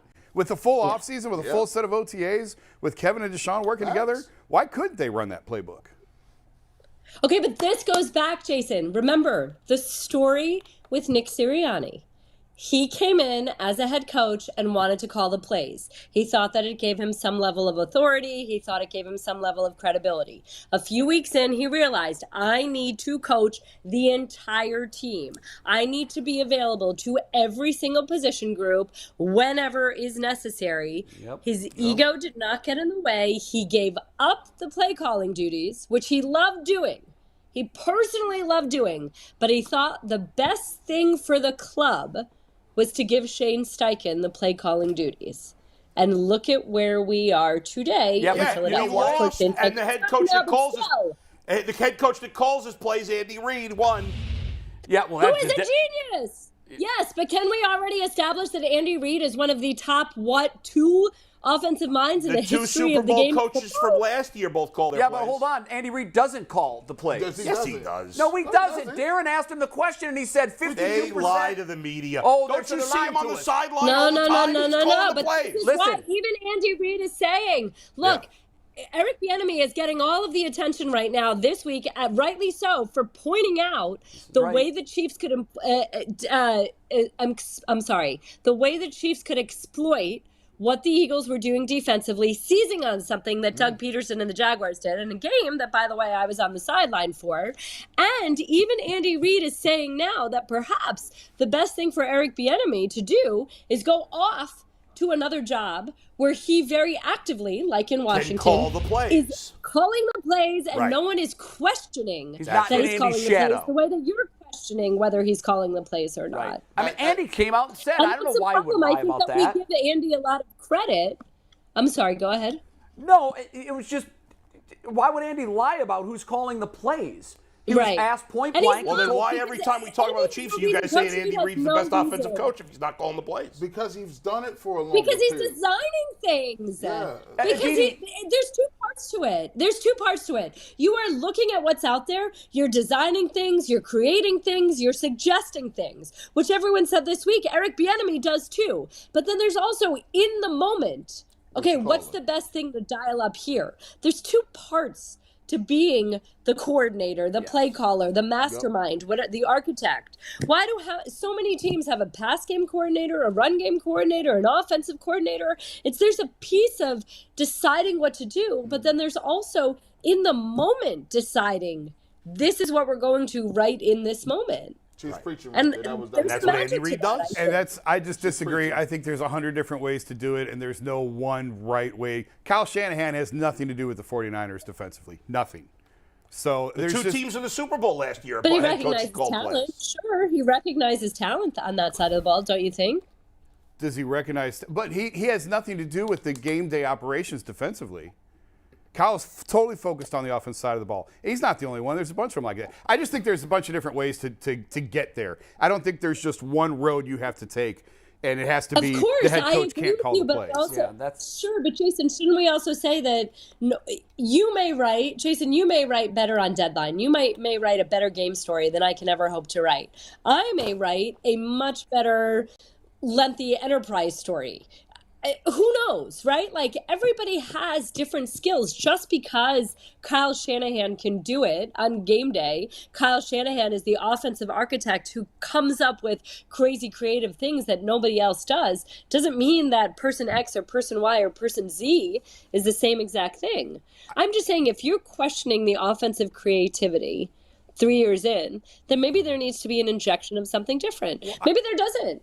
Maybe it was just there was no one to execute that offensive creativity. I think if the Browns fall on the onside kick against the Jets, if David Njoku catches a touchdown in the end zone that hits him right in the freaking hands against the Saints, we're having a completely different conversation about where the Browns are. You can say that about 20 other teams. Absolutely, probably. you can. The margin is always this. But I'm just saying, a lot of times it's just all doom and gloom, and Kevin should give her the play calling, and the Browns suck, and they're not that close. And I agree with, like we talked about 19th, that's probably about where they should be. But I just think they are right there in about 3 or 4 different games, and we're having a completely different conversation where everyone is so excited and saying, oh, my God, look at the creativity, and look at how close they are. You give it one more year and you see. Yeah. He lost a lot of his cachet when he let Joe Woods hang around. He hung around, and it was costing them games. And you just sat here and you said week after week after week, what are we going to do? Are we going to change anything? I agree Joe Woods should have been fired. But who's the defensive coordinator if you fire him after week 4? I don't know. Who's your and the DC? crazy thing is, but you have to did get better. You have to have an answer. You have to know. If I say it ain't gonna be no worse than what Joe Woods is, now I would have a hard time putting the guy in charge who said they couldn't guard the Jeff Bengals. Howard. Yeah. No, he Trent just took Irwin. he just left. Jeff Howard. He took a job. He just got a job. Yeah, he's gone. Yeah. All right, but let's spin it forward, Aditi. When you look at the Browns, we've talked about this a lot. Obviously, they need to upgrade at both wide receiver and defensive tackle. Those are their 2 biggest areas of need. They're I assume, going to address both of those areas this offseason. But if you had to decide which one is more important to this team, which do you think it is? Defensive tackle. Okay. You have to stop the run. In this division, you have to stop the run, period. I mean, think about everything, even offensively. If you want the ball, you have to make sure that you're stopping the other team to get the ball. I mean, it's just, in this division, you have to stop the run, period. And it just sets off everything. If you get a game changer there, if you get someone that can help generate turnovers, can help free up the other. It's just, I don't need to say anything more. That's it, period. Aditi, my point has been, I don't need elite at defensive tackle. Just give me league average. Bring Larry Ogunjobi back.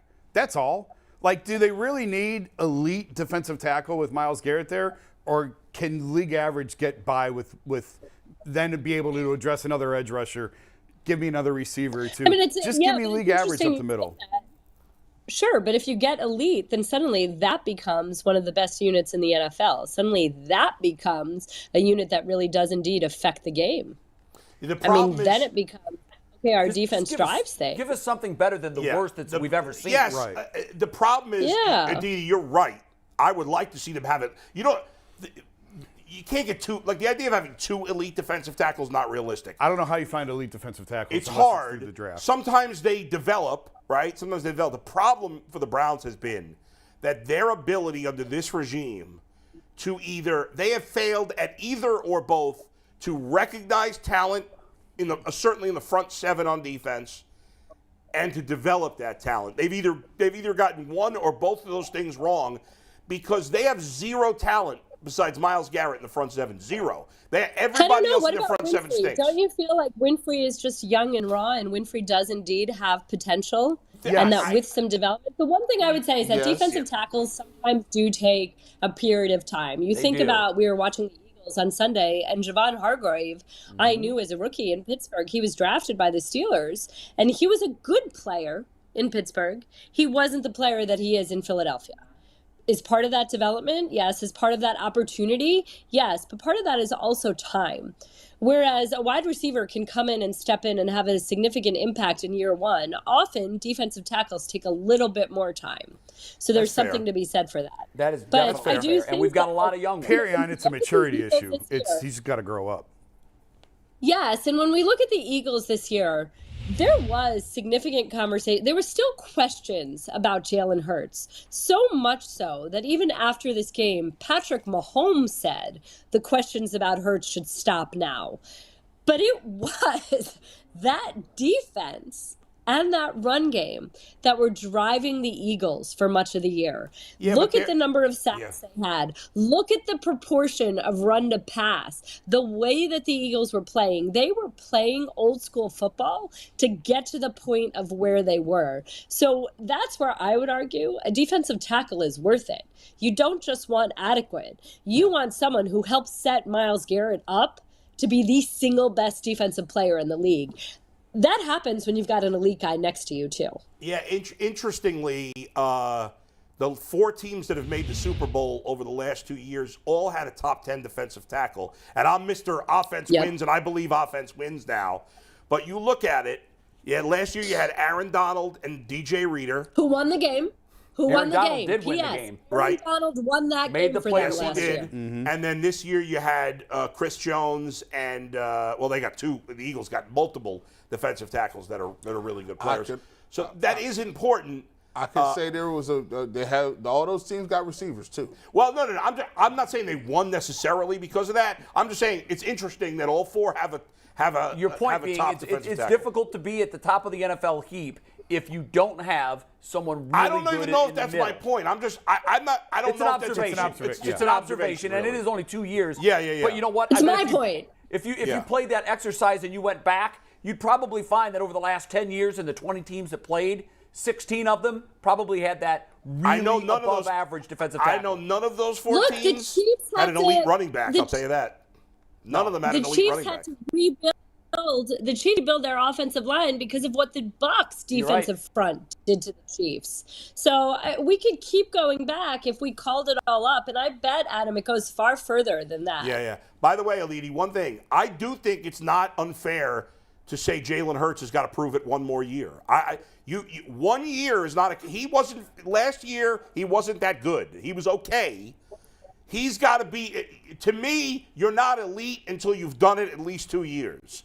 He's got to prove it a second year. To me, he's not. First of all, Patrick Mahomes is in a class by himself, and then you have Burrow and a couple other guys, Allen.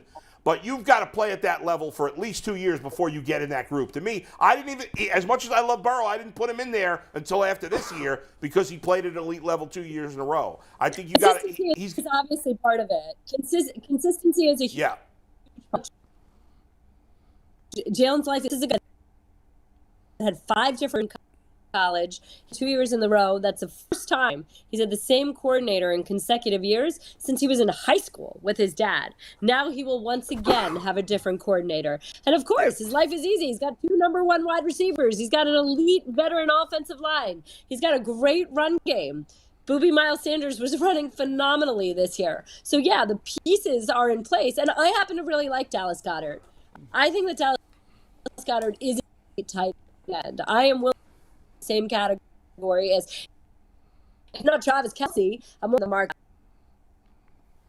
It's too hard to decipher what exactly I might have lost you guys. Yeah, your signal's we breaking lost up. you a little bit on that last question. You're freezing up. Yeah, but we want to thank you for blowing us off for our Super Bowl party. Look at that freeze. We just froze you in a very funny face.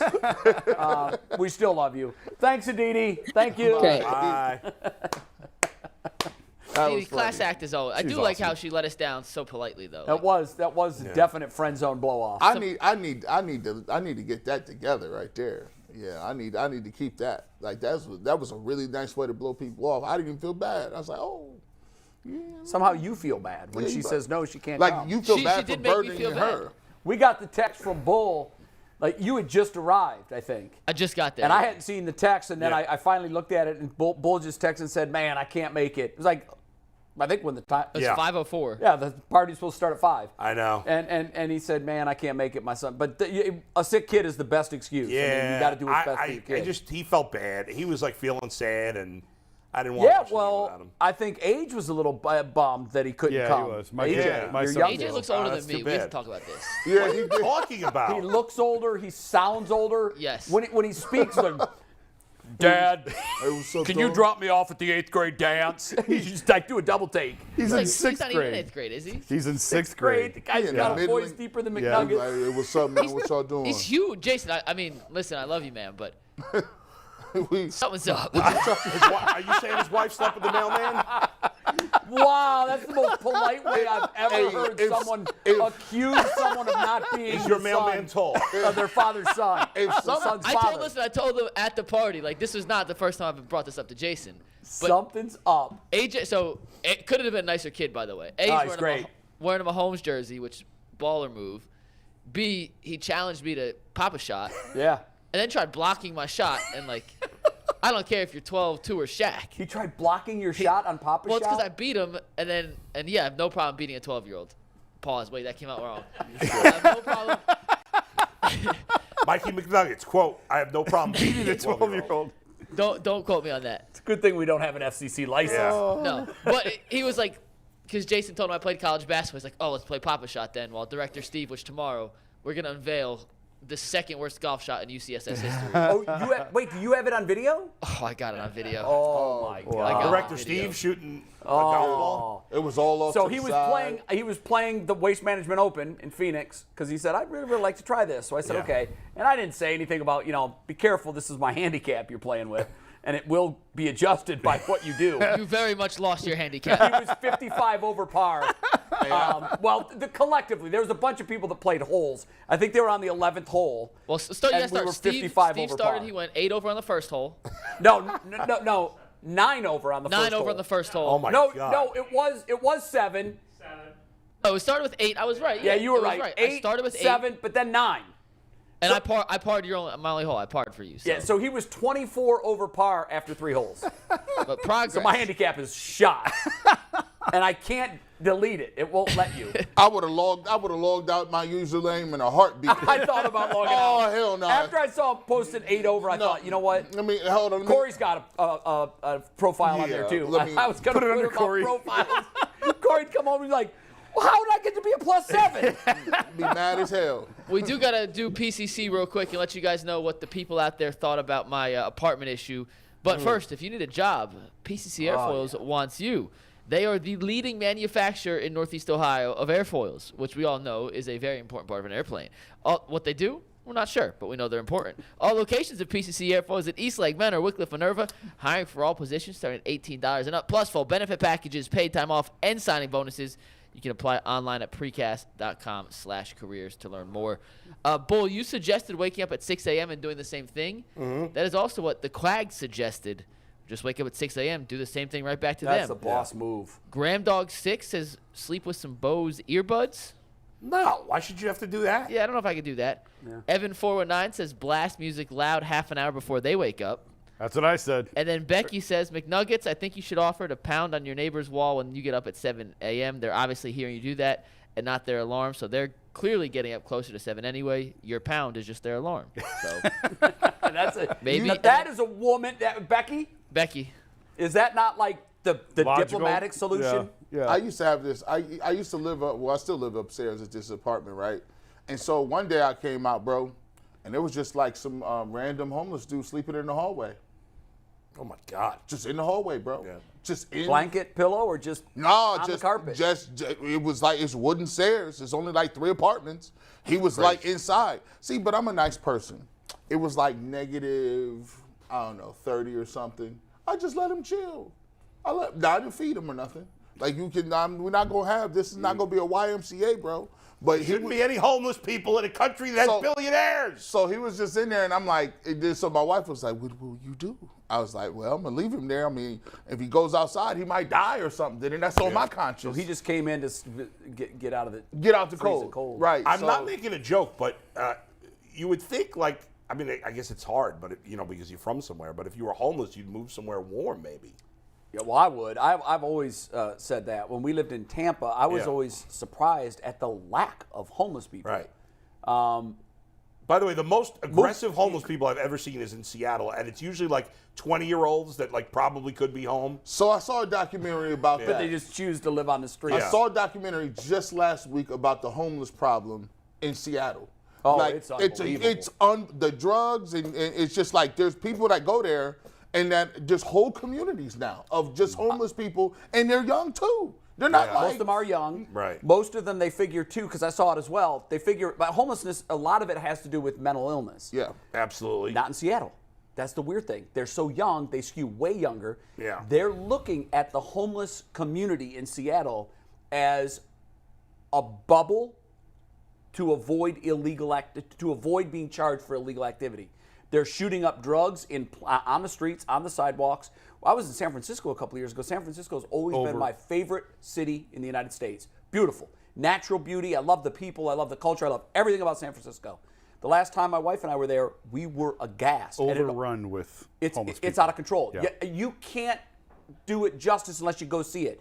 Urine and feces all over the sidewalks. And they used to be in one small area. Now it is spread like wildfire. And shooting drugs right out in the open. And also in a lot of parts, there's a lot of veterans that are homeless. Sure, there's some of that. Because of all that they've been through. There's some we of as that. a country have failed our veterans. Yes. We have completely failed. Our politicians talk and talk. They don't really help our veterans. It's a freaking disgrace. It's terrible. And nobody should have to live on the street. No. And nobody. Throwing money at the problem isn't the solution because nobody spends more on it than California. Nobody has a problem like in California. They got a large population. They do, but in San Diego, right there on the 5, their tent city is on the grass between fence and highway, and there's tents for miles. And my son, when he was at Chula Vista, had told us before we had been there to visit him, he's like, man, when I take you guys into San Diego, you're going to see, and we saw it when we left the airport going down there. I said, that must be what Corey's talking about. It goes on for miles. And it's I don't know what the answer is. No one's been able to figure it out. But it seems to be the social dilemma of this generation. And as housing prices and rental prices increase, it's only going to get worse. It's only going to get worse. Yeah, it's crazy. Crazy. I do have one more thing we have to address here, fellas. Bull started us off telling us that it was essentially a lock over 156 in the Miami, Ohio, Toledo game tonight. Yeah. Bull, over 350 people voted. Only 34% would take the over in that game. 65 They're a bunch going of with dopes. the under. What do they know? Wow, I can't wait until tomorrow. So far, you're Where does Miami rank defensively in the MAC? I would guess that they're near You know the what? top. We need Nick Camino in here to talk about MAC basketball because I think he's the only one that follows it Nick religiously. does. He knows all about it. Yeah, I find out who's good in the MAC by the time they go to the Q. Yeah, or the Rocket Morgan Fieldhouse. The Rock. The Rock. Yeah. Can we tease tomorrow's show real quick? Because it's a big one. Let's like, go. Literally Did we straighten physically- out all these times yet? No. But we have 3 confirmed guests tomorrow. We have Dane Brugler of The Athletic, NFL draft expert. He's normal sized. Yeah. Then we're supersizing to Joe Thomas, the Hall of Famer. Are he pulling up? We'll pull up. And then we're going even bigger than Joe Thomas, Phil Taylor. Not In bigger studio. career-wise, just bigger size-wise. Just physically bigger. Yeah. Physically bigger. Because he was the biggest dude maybe that ever played for the He's Browns. going to make G. Bush look like a child. Is he the biggest guy that ever played for the Browns? We got to get both One of of. us standing up. What's the name? The old boy from Washington. What's his name? Danny Shelton? Danny Shelton's pretty big. He's wide. But he's not as tall. He's Phil wide. Taylor's like 6'5", 6'6". Big Baby was big. From the line, Sean Rogers is Sean ginormous. Rogers was huge. Yeah. Sean Rogers like 6'6", 3'7". He's fast and he can dunk. But Phil Taylor's pretty big. We don't see who's the biggest. I'm the biggest sports talk radio host in the game right now. Larger than everybody. In the country? I might be. Non-NFL Kendrick player? Perkins is big. Yeah, Kendrick Perkins What is about definitely Shaq? bigger. Shaq is bigger than you. There's also Well, the dude he doesn't host a daily Spears, sports talk the show.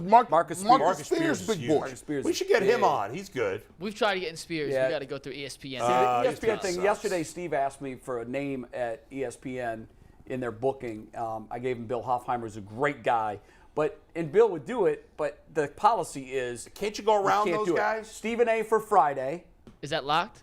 99.9. Shut up. Yes. He's coming on Shut this up. Friday. Stephen A. Shut And up. also, Jim Trotter, does he work Thursday? Yeah, because Because I- DeQuell will move around for Jim. Okay. Anytime Thursday, I'll move DeQuell around. The reason in thinking about Jim, when he asked the We got question 40 at seconds, the, by the way, 40 news seconds. conference, I said, mental note, I have to reach out to him to get him on the show. He is the guy, he is carrying the flag for that movement. Yeah. And I think he's got a lot of really smart points. I've had really in-depth off-air conversations with him about it. He's as well-educated on that, on the Rooney Rule and how teams skirt it and everything else. So I'm interested to talk to him on Thursday. Anytime Overtime. Thursday, DeQuell's our only guest booked. Tomorrow Okay. we had 3 guests that are tough to move around. All right. But Thursday, if we get Trotter on, that'd be awesome. Stephen A. on Great. Friday with Jensen Lewis. Got a big week coming up. Mama, we done made it. Oh. Jensen Lewis. She couldn't be